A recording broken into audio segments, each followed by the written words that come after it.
أعوذ بالله من الشيطان الرجيم. بسم الله الرحمن الرحيم. إنني أنا الله لا إله إلا أنا فاعبدني وأقم الصلاة لذكري. السلام علیکم ورحمۃ اللہ وبرکاتہ. الحمد للہ وحدہ والصلاة والسلام علی من لا نبی بعدہ واشهد ان لا الہ الا اللہ وحدہ لا شریک له واشهد ان محمدا عبده ورسوله اما بعد فاعوذ باللہ من الشیطان الرجیم. بسم اللہ الرحمن الرحیم واقم الصلاة لذکری. محترم حاضرین کرام، اللہ رب العالمین کا شکر اور احسان ہے کہ ہمیں اس مبارک مجلس میں اکٹھا فرمایا ہے. مجلس کی ابتدا میں ہم اللہ رب العالمین سے دعا کر رہے ہیں کہ الہ العالمین تو ہماری اس حاضری کو قبول فرما اور ہمارے اس حاضری میں اخلاص پیدا فرما کہ ہم جو کچھ سمجھیں سنت کے مطابق جیسا بھی ہو، طریقہ جو ہمیں نیا پتہ چلے یا پہلے سے پتہ ہو، سنت کے مطابق ہم سب کو صحیح طور پر نماز پڑھنے کی توفیق عطا فرما. انشاءاللہ یہ درس آپ کے سامنے پیش کیا جا رہا ہے. یہ کوئی نیا درس نہیں ہے، پیٹرن نیا ہے، طریقہ نیا ہے، ورنہ نماز کا طریقہ اس سے پہلے بھی بیان کیا جا چکا ہے. میں نے خود یہاں پر پروگرام کیا تھا اسی مسجد کے اندر، اور نماز کا طریقہ یہاں پر ایکسپلین کیا گیا تھا، واضح کیا گیا تھا. لیکن بار بار اس بات کی ضرورت محسوس کی جاتی رہی ہے کہ نماز کا طریقہ درست کیا جانا چاہیے، کیونکہ دیکھا یہ گیا ہے کہ طریقے بتائے جاتے ہیں کہ یہ صحیح طریقہ ہے اور اس پر عمل کرنا چاہیے، لیکن اس کے باوجود ہوتا کیا ہے کہ ہم سنتے ہیں اور سن کر کے اس کو دوسری طرف سے نکال دیتے ہیں، اس پر عمل کرنے کی کوشش نہیں کرتے. تو انشاءاللہ آج ہمیں اس مقصد سے بیٹھنا ہے کہ ہم اپنی نماز کو درست کر کے اٹھیں گے اور ہمیشہ اسی پر عمل پیرا رہیں گے. انشاءاللہ ہم عہد کرتے نا انشاءاللہ یہاں سے ابتدا کریں گے ہم اس کی نماز محمدی کا صحیح طریقہ. یہ ہمارا آج کا عنوان ہے. نماز محمدی یہ اصل نماز ہے، ورنہ دنیا میں یا مارکیٹ میں بہت ساری نمازیں ہیں. نماز حنفی بھی ہے، نماز شافعی بھی ہے، نماز حنبلی بھی ہے، نماز مالکی بھی ہے. ان ائمہ کرام کا ہم احترام کرتے ہیں، ان سے ہم علم حاصل کرتے ہیں، ان کی ہم قدر کرتے ہیں، ان کی ہم کتابیں پڑھتے ہیں، اور انہی کی کتابوں کے ذریعے سے مسائل کا ہمیں علم ہوتا ہے.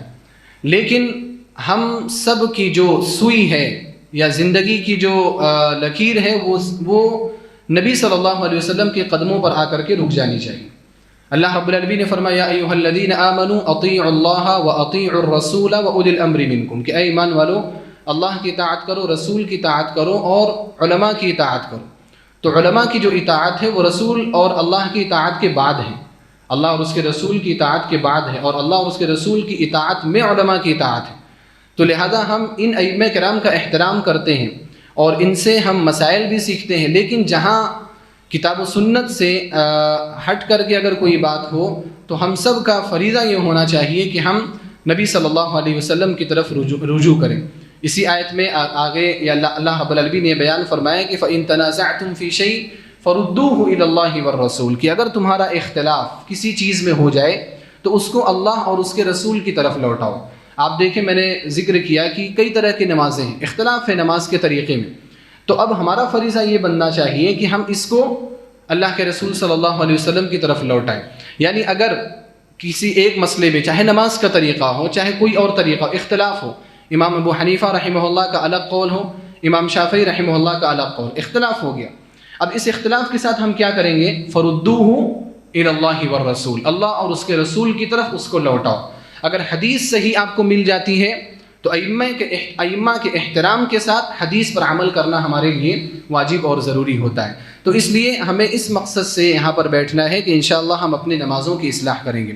میں نے یہاں پر ایک آیت کوٹ کیا ہے، آپ اگر دیکھ سکیں تو سورہ طٰہٰ کی آیت نمبر 14 ہے. اللہ رب العالمین نے فرمایا وَأَقِمِ الصَّلَاةَ لِذِكْرِي. حضرت موسیٰ علیہ السلام کو اللہ رب العالمین نے مخاطب کرتے ہوئے فرمایا کہ اے موسیٰ نماز قائم کرو، کس لیے؟ لِذِكْرِي، میری یاد کے لیے. یہاں سے نماز کی اہمیت کا پتہ چلتا ہے کہ جو نماز ہے یہ کس کی یاد ہے؟ اللہ رب العالمین کی یاد. اللہ کے ذکر کے لیے ہم نماز پڑھ رہے ہیں. اب اللہ کے ذکر کے لیے اگر ہم نماز پڑھ رہے ہیں تو نماز صحیح طریقے پر ہونی چاہیے. آپ دنیا میں اگر کسی بڑے شخص سے ملاقات کرنے جاتے ہیں تو اس کے جو ملاقات کے جتنے اصول ہیں جتنے ضوابط ہیں آپ سارے اصول اور ضوابط کو پرفیکٹ انجام دے کر کے جاتے ہیں. آپ بہترین سے بہترین کپڑا پہن کر کے جانا چاہتے ہیں. آپ کو اس نے وقت دیا ہے کہ 8 بجے میرے گھر پہ حاضر ہونا ہے, آپ 8 بجے پہنچتے ہیں. کوئی بڑا آدمی اگر آپ کو بلایا ہوا ہو, آپ اس سے 1 منٹ لیٹ ہونا نہیں چاہتے, وہاں پر آپ جاتے ہیں تو آپ کو جس نشست پر, جس سیٹ پر بیٹھنے کو کہا گیا ہے, بڑے ادب, بڑے مینر کے ساتھ اور بڑی تہذیب کے ساتھ آپ بیٹھتے ہیں. تو یہ ایک انسان سے ملاقات کرنے جا رہے ہیں, اور بسا اوقات کیا اکثر و بیشتر وہ انسان کافر ہے. اس کا احترام تو ہے انسان ہونے کے ناحیے سے, لیکن وہ کافر ہیں. ہم اس کے لیے اتنی ساری چیزیں انجام دے رہے ہیں, لیکن اللہ رب العالمین کے دربار میں آتے ہیں, اللہ سے ملاقات کرنے کے لیے آتے ہیں, اللہ سے سرگوشی کرنے کے لیے آتے ہیں, تو پھر ہم ان طریقوں کا خیال نہیں رکھتے. لہذا حضرت موسیٰ علیہ السلام کو جو یہ کہا گیا وَأَقِمِ الصَّلَاةَ لِذِكْرِي, کہ اے موسیٰ علیہ السلام آپ نماز کو میری ذکر کے لیے, میری یاد کے لیے قائم کیجئے. اس میں بڑی نصیحت ہے کہ یہ نماز کوئی معمولی چیز نہیں ہے, معمولی عبادت نہیں ہے, اللہ کی یاد کے لیے ہے. لہذا اس کو اس کا پورا مقام اور اس کو اس کی پوری اہمیت دینی چاہیے. آگے بڑھتے ہیں ہم. اس سلائیڈ پر آپ دیکھ رہے ہیں کہ نماز جو ہے ہر بالغ مرد و عورت پر فرض ہے. نماز کا طریقہ جاننے سے پہلے یہ ضروری ہے کہ بھی نماز پڑھنا بھی ضروری ہے ہمارے لیے, ورنہ آپ کو نماز کا طریقہ بتا دیا جائے لیکن نماز ہی نہیں پڑھ رہے ہیں, فائدہ کیا ہے؟ تو ہمیں اس بات کی طرف تنبیہ کرنا بھی بہت ضروری ہے, اور بار بار اس چیز کی طرف تنبیہ کی جاتی ہے. ہم یہ سمجھیں کہ فرض ہے ہمارے اوپر, واجب ہے. آپ جیسے ڈیلی جاتے ہیں نا روٹین کے حساب سے اپنے آفس کو فرض سمجھتے ہیں, آپ کسی دکان پر کام کرتے ہیں وہاں پر جاتے ہیں آپ فرض سمجھتے ہیں, آپ تاخیر نہیں پسند کرتے, آپ وقت پورا وہاں پر ادا کر کے آپ وہاں سے آتے ہیں. آپ ڈیلی روٹین میں آپ دنیا کمانے کے لیے چیزیں کر رہے ہیں, لیکن اللہ رب العالمین نے اپنے قریب کرنے کے لیے آپ کو ایک چیز دی ہے, تو پھر اس سے ہم دور کیوں بھاگ رہے ہیں؟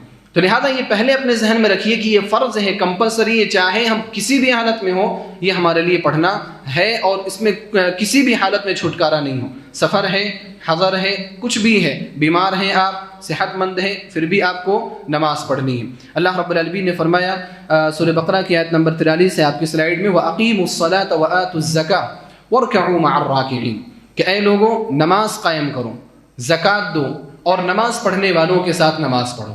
اقیم الصلاۃ, نماز قائم کرو, یہ حکم ہے. اور ہم سب کو معلوم ہونا چاہیے کہ اللہ رب العالمین کا جو حکم ہوتا ہے وہ واجب کے درجے میں رہتا ہے, فرض ہے. اب اس کے بغیر کوئی چارہ نہیں ہے, آپ کو پڑھنا ہے, کسی بھی حالت میں آپ رہیں. اور یہ اقیم الصلاۃ کا لفظ یہ سورہ بقرہ کی صرف آیت نمبر 43 میں نہیں ہے. اقیم الصلاۃ کا لفظ 10 مرتبہ قرآن کریم میں آیا ہے کہ نماز قائم کرو, نماز قائم کرو, نماز پڑھو. لیکن ہم مسلمان اس اللہ رب العالمین کے اس حکم پر اس طرح سے عمل پیرا نہیں ہیں. تو ہمیں اس بات کی طرف توجہ کرنی چاہیے کہ چیز ہمارے لیے فرض ہے. حدیث نبوی میں نے یہاں پر کوڈ کی ہے کہ نماز آپ کے اوپر فرض ہے. عبداللہ بن عمر رضی اللہ تعالی عنہما سے روایت ہے, عن ابن عمر رضی اللہ تعالی عنہما انہ قال قال رسول اللہ صلی اللہ علیہ وسلم, کہ اللہ کے رسول صلی اللہ علیہ وسلم نے فرمایا, بنی الاسلام علی 5, اسلام کی بنیاد 5 چیزوں کے اوپر رکھی گئی ہے. شہادت اللہ الہ الا اللہ, اس بات کی گواہی دینا کہ اللہ رب العالمین کے سوا کوئی بھی معبود برحق نہیں. وَأَنَّ مُحَمَّدَ الرَّسُولُ اللَّهِ, اس بات کی گواہی دینا کہ محمد صلی اللہ علیہ وسلم اللہ کے رسول ہیں. وَإِقَامِ الصَّلَاةِ, کلمہ توحید, کلمہ توحید سے آپ اسلام میں داخل ہوتے ہیں. اسلام میں داخل ہونے کے بعد سب سے پہلا جو عمل ذکر کیا گیا اقام الصلاۃ, نماز قائم کرنا, سب سے پہلا عمل. یہ اسلام یعنی مسلمان کی آئیڈینٹی ہے, ایک شناخت ہے مسلمان کی. نماز کے بغیر کسی مسلمان کی پہچان ہی نہیں. کوئی نماز نہ پڑھتا وہ مسلمان ہو, وہ دعوے کر رہا ہے, وہ حقیقت میں مسلمان ہے. تو وَإِقَامِ الصَّلَاةِ, نماز قائم کرنا, وَإِيتَاءِ الزَّكَاةِ, زکوٰۃ دینا, وَالْحَجِّ, حج کرنا, وَصَوْمِ رمضان, رمضان المبارک کے روزے رکھنا. یہ 5 بنیادیں ہیں جو اللہ کے رسول صلی اللہ علیہ وسلم نے اس حدیث میں بیان کی ہیں, جس حدیث کو امام بخاری رحمہ اللہ نے اپنی صحیح میں روایت کیا ہے, حدیث نمبر 8 ہے, اور امام مسلم رحمہ اللہ نے اپنی صحیح میں روایت کیا ہے جس میں اس کا نمبر 16 ہے. تو اس لیے ہمیں اس سے یہ پتہ چلتا ہے کہ اپنے آپ کو بھی یہ سکھانا چاہیے کہ نماز ہمارے اوپر فرض ہے, اور ساتھ ہی ساتھ اپنے گھر والوں کو بھی اس کی تلقین ہمیں کرتے رہنا چاہیے. آگے ہم پڑھتے ہیں کہ نماز پڑھنا کیوں ضروری ہے. کوئی بھی کام ہم انجام دیں تو اس کا مقصد ہمیں معلوم ہونا چاہیے, کیوں. اور یہ کیوں کا جو سوال ہے نا, یہ بہت اہم سوال ہے. یہ کیوں, یہ جو سوال ہے یہ ہمارے اندر کانفیڈنس پیدا کرتا ہے, اعتماد پیدا کرتا ہے. میں بار بار اپنے درس میں یہ بولتا ہوں کہ جو اسلام کے احکام ہیں ان احکام پر عمل کرتے ہوئے آپ کے یہاں اعتماد ہونا چاہیے. آپ کسی شخص کی ملامت کا خوف نہ کریں. کوئی بھی ملامت کرنے والا ہو، کوئی کچھ بھی بولنے والا ہو، آپ کے اندر اگر خود اعتمادی ہے تو کوئی بھی شخص آپ کو آپ کے عمل سے روک نہیں سکتا. تو یہ کب ہوگا، یہ خود اعتمادی پیدا کب ہوگی؟ جب آپ سوال کریں گے، اپنے آپ سے سوال کریں گے، علماء سے سوال کریں، کیوں میں یہ کام کروں، کیا فائدہ مجھے ہونے والا ہے. آپ کو جب فائدے پتہ چلیں گے تو آپ اس عمل کو انجام دینے کے لیے اپنے آپ کو ہمیشہ تیار رکھیں گے. تو یہ سوال ہے کہ نماز پڑھنا کیوں ضروری ہے. بہت سارے جوابات ہیں، لیکن میں نے 3 اہم جوابات یہاں پر ذکر کیے ہیں. اگلی سلائیڈز میں آپ اس کا ملاحظہ کریں گے. سب سے پہلا جواب یہ کہ نماز پڑھنا کیوں ضروری ہے، کیونکہ ہم مسلمان ہیں. صاف سیدھی بات. نماز کون نہیں پڑھ سکتا؟ کافر نہیں پڑھ سکتا. نماز کون نہیں پڑھتا؟ یہودی نہیں پڑھتا، یعنی اسلام کے طریقے کے مطابق نماز. نماز کون نہیں پڑھتا؟ عیسائی نہیں پڑھتے. نماز کون نہیں پڑھتا؟ مجوسی نہیں پڑھتا. نماز کون نہیں پڑھتا؟ ایتھیسٹ، ملحد، ہٹ دھرم انسان نہیں پڑھتا. نماز کون نہیں پڑھتا؟ جو اللہ رب العالمین کو نہیں جانتا، جو اللہ کو نہیں مانتا، وہ نماز نہیں پڑھتا. اب اگر میں یہ سوال اپنے آپ سے کروں کہ تم نماز کیوں نہیں پڑھتے، تمہارے یہاں کیا وجہ ہے، تو پھر یا تو میں اپنے آپ کو اس کیٹیگری میں ذکر کروں، اس فہرست میں جو میں نے ابھی ذکر کیا، اور کوئی بھی بندہ نہیں چاہے گا کہ وہ اپنے آپ کو اس فہرست میں شمار کرے. عیسائیوں کی، یہودیوں کی، مجوسیوں کی، صابیوں کی، ملحدوں کی، ان کی فہرست میں اپنے آپ کو شمار کرنا کوئی بھی پسند نہیں کرے گا. لہذا اپنے آپ کو اگر ہم مسلمان ثابت کرنا چاہتے ہیں، باقی رکھنا چاہتے ہیں، تو نماز پڑھنا فرض ہے. کیونکہ ہم مسلمان ہیں اور نماز مسلمانوں پر فرض ہے، اس لیے ہم نماز پڑھتے ہیں. یہ سب سے پہلا جواب ہے اور سب سے بہتر جواب ہے اگر اس پر ہم غور و فکر کریں تو. اس کے تعلق سے ایک حدیث میں نے ذکر کی ہے.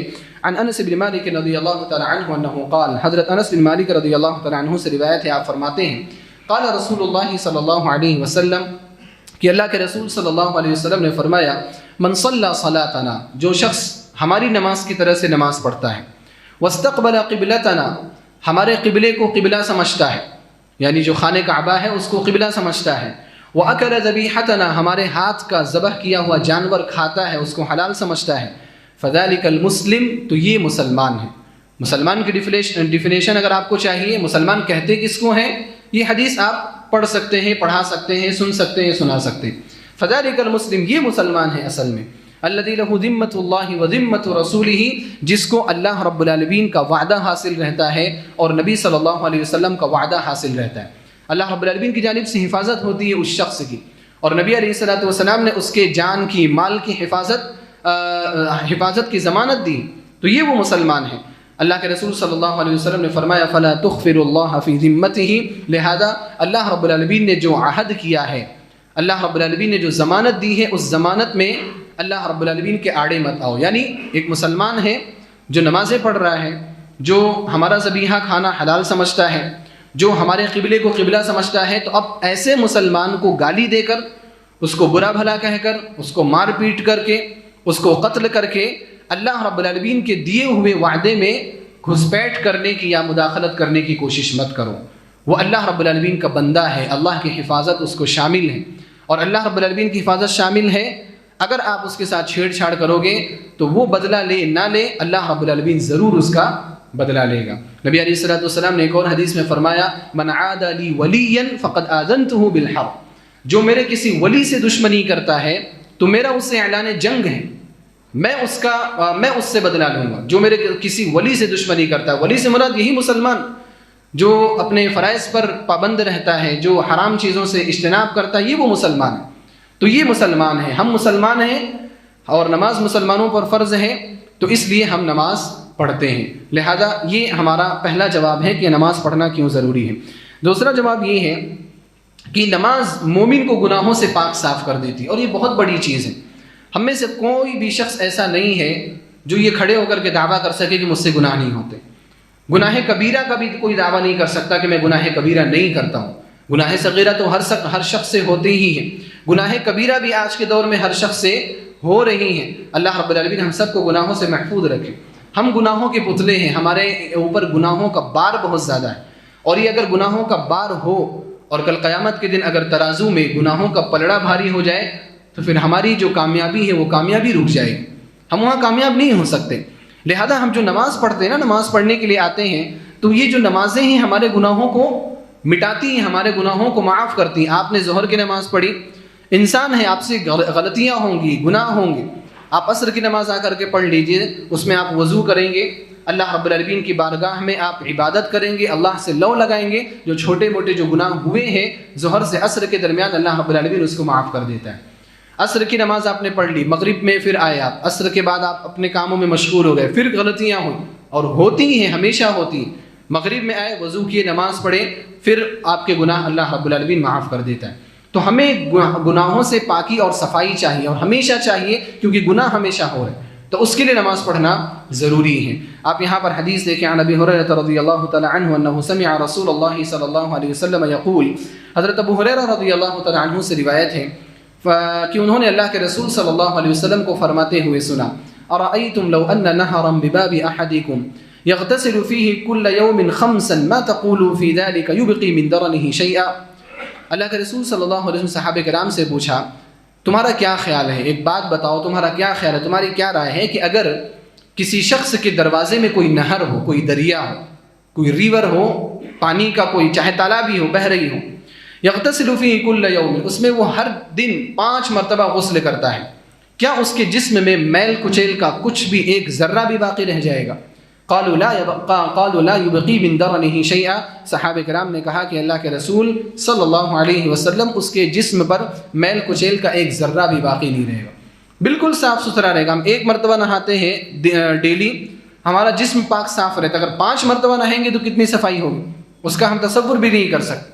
تو اللہ کے رسول صلی اللہ علیہ وسلم نے فرمایا فذلك مثل الصلوات الخمس يمحو الله به الخطايا، تو یہ 5 نمازوں کی مثال ہیں، اللہ رب العالمین اس طرح سے ہمارے گناہوں کو معاف کرتا ہے۔ تو 5 نمازیں پڑھنا گویا کہ 5 مرتبہ نہر میں جا کر کے غسل کر کے آنے کے برابر ہے، 5 مرتبہ اپنے جسم کو رگڑ کر کے صاف کرنے کے برابر ہے۔ تو جس طرح سے ہمارا جسم میل کچیل سے نہانے کی وجہ سے صاف ہو جاتا ہے، اسی طرح سے ہماری روح نماز پڑھنے کی وجہ سے گناہوں سے پاک اور صاف ہو جاتی ہے، اس لیے نماز پڑھنا ہمارے لیے ضروری ہے۔ اس حدیث کو امام بخاری رحمہ اللہ اور امام مسلم رحمہ اللہ نے روایت کیا ہے، صحیح بخاری میں حدیث نمبر 528 ہے اور صحیح مسلم میں حدیث نمبر 667 ہے، 667 ہے۔ تیسرا جواب یہ ہے کہ قیامت کے دن سب سے پہلے نماز کا حساب ہوگا۔ نماز پڑھنا کیوں ضروری ہے، ہم اس کا جواب ڈھونڈ رہے ہیں، کیوں ہم نماز پڑھیں؟ کیونکہ قیامت کے دن سب سے پہلے نماز کا حساب ہوگا۔ اور یہاں پر جو تصویر آپ کو دکھائی جا رہی ہے وہ تصویر دنیا کی تصویر ہے، وہ آگ کی تصویر ہے، اور ہم سب کو معلوم ہے کہ جہنم کی جو آگ ہے وہ دنیا کی آگ سے 70 گنا زیادہ ہے۔ آپ دنیا کی آگ جتنی بھی زیادہ آپ گرم کر سکتے ہیں آپ گرم کر لیں، جتنا بھی آپ گرم کریں گے اس سے بھی 70 گنا زیادہ جہنم کی آگ ہے۔ تو اس کا تو ہم تصور نہیں کر سکتے، لیکن قریب کرنے کے لیے تھوڑا سا ذہن کو ان چیزوں سے قریب کرنے کے لیے اس طرح کے تصویریں استعمال کی جاتی ہیں تاکہ ہمیں پتہ چلے کہ وہ شدت کیا ہوگی، وہ خطرناکی کیا ہوگی۔ تو قیامت کے دن سب سے پہلے نماز کا حساب ہوگا۔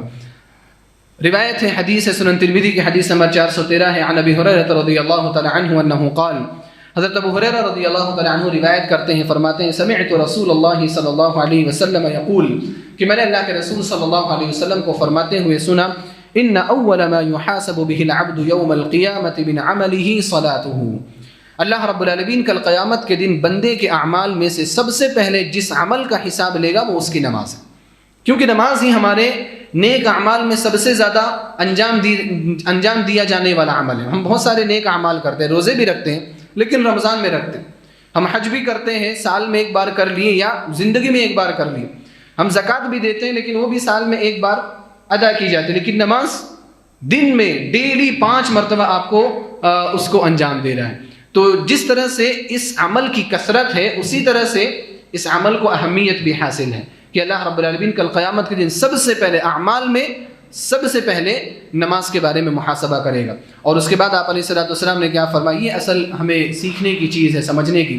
اللہ کے رسول صلی اللہ علیہ وسلم نے فرمایا فَإِن صَلُحَتْ فَقَدْ أَفْلَحَ وَأَنجَحَ، اگر نماز کا معاملہ درست رہا تو وہ کامیاب ہو گیا اور اس نے نجات پا لی۔ آپ دیکھ رہے ہیں سکسیس اس کو حاصل ہو گیا، کامیابی وہیں سے حاصل ہوگی اس کو، نماز کا معاملہ اگر اس کا درست ہو گیا۔ وَإِن فَسَدَتْ فقد خاب و خسر، لیکن اگر نماز کا معاملہ اگر اچھا نہیں رہا، نماز کا معاملہ خراب رہا، تو پھر آگے کے جو مرحلے آ رہے ہیں وہ مرحلے اور زیادہ شدید ہونے والے ہیں اور زیادہ سخت ہونے والے ہیں۔ تو قیامت کے دن سب سے پہلے نماز کا حساب ہوگا۔ ہم سب کا ایمان ہے آخرت کے دن پر، ہم سب کا ایمان ہے قیامت کے دن پر. اگر قیامت کے دن کے اوپر ایمان نہیں ہوتا تو ہم اس مجلس میں اکٹھا نہیں ہوتے. قیامت کے دن پر ایمان نہیں ہوتا تو ہم اللہ اور اس کے رسول کی بات سننے کے لیے یہاں پر جمع نہیں ہوتے. ہمارا ایمان ہے قیامت کے دن پر، حساب کے دن پر. اس لیے اگر ہمارا ایمان ہے تو پھر اس دن کے لیے ہمیں صحیح طور پر تیاری کرنے کی بھی ضرورت ہے. آگے بڑھتے ہیں ہم. یہاں پر تمہیدی بات میں آخری جو یہ سلائیڈ ہے، اس کے بعد انشاءاللہ ہم اپنے اصل موضوع پر آئیں گے کہ نماز نہ پڑھنے والوں کا انجام. ہم نے شروع میں دیکھا کہ نماز پڑھنا فرض ہے. اس کے بعد ہم نے یہ سوال رکھا کہ نماز پڑھنا کیوں ضروری ہے، اور مختصر طور پر اس کی چند باتیں ہم نے آپ کے سامنے بیان کی. یہاں پر یہ بھی دیکھنا ضروری ہے کہ نماز نہ پڑھنے والوں کا کل قیامت کے دن انجام کیا ہوگا. اس سے پہلے بھی ہم نے اس میں پڑھا پہلی والی حدیث میں کہ فقد خاب و خسر، وہ ناکام ہو جائے گا. یہاں پر اور وضاحت کے ساتھ ہے، ایک آیت اور ایک حدیث میں نے یہاں پر ذکر کی ہے. آیت ہے سورہ مریم کی آیت نمبر 59. اللہ رب العالمین نے فرمایا فخلف من بعدهم خلف اضاعوا الصلاة واتبعوا الشهوات فسوف يلقون غیا. یہ سورہ مریم کی آیت ہے، اور سورہ مریم میں آپ جانتے ہیں کہ شروع میں اللہ رب العالمین نے حضرت زکریا اور حضرت یحییٰ علیہ السلام کا تذکرہ کیا. پھر اس کے بعد اللہ رب العالمین نے حضرت عیسیٰ علیہ السلام کا ذکر کیا. پھر حضرت ابراہیم علیہ السلام کا تذکرہ ہوا. پھر حضرت اسحاق اور یعقوب علیہ السلام کا تذکرہ ہوا. پھر حضرت موسیٰ علیہ السلام کا ذکر آیا. پھر حضرت اسماعیل علیہ السلام کے بارے میں بھی بات آئی. پھر حضرت ادریس علیہ السلام کے بارے میں بھی بات آئی. اور اللہ رب العالمین نے پھر بیان فرمایا کہ یہ وہ لوگ ہیں جو انبیاء ہیں اور صدیقین ہیں. اولئک الذین انعم اللہ علیہم، یہ وہ لوگ ہیں جن کے اوپر اللہ رب العالمین نے انعام کیا ہے. اور ان انبیاء کرام کے ذکر کے بعد اللہ نے ان لوگوں کا ذکر کیا. یہ جو 59 آیت میں اللہ نے کیا فرمایا، فخلف من بعدهم خلف. ان انبیاء کرام کے بعد ایسے کمبخت لوگ پیدا ہوئے. ان انبیاء کرام کے بعد ایسے کمبخت لوگ پیدا ہوئے. میں اپنی طرف سے کمبخت کا اضافہ نہیں کر رہا ہوں، خلفن کا ترجمہ یہاں پر کمبخت ہی کیا جائے کہ ایسے بیکار قسم کے لوگ پیدا ہوئے کہ انہوں نے کیا کیا. اب بیکار یا کمبخت کس کو کہا قرآن نے؟ اضاعوا الصلاة واتبعوا الشهوات. دو صفتیں جن کے اندر پیدا پائی جائیں. پہلی صفت اضاعوا الصلاة، انہوں نے نماز کو ضائع کر دیا. انہوں نے نماز کو ضائع کر دیا. دیکھیں انبیاء کرام کے بالمقابل، یعنی انبیاء کرام کی مخالفت میں کس کو ذکر کیا گیا؟ نماز نہ پڑھنے والوں کو. بہت بڑی کھڑکی بند کر دیں، بہت بڑی شدید چیز ہے یہ کہ انبیاء کرام کے مخالفین میں کس کا ذکر کیا جا رہا ہے؟ اضاعوا الصلاة، جن لوگوں نے نماز کو ضائع کیا. واتبعوا الشهوات، دوسری صفت کیا بیان کی گئی؟ واتبعوا الشهوات، کہ انہوں نے اپنی خواہشات کی اتباع کی.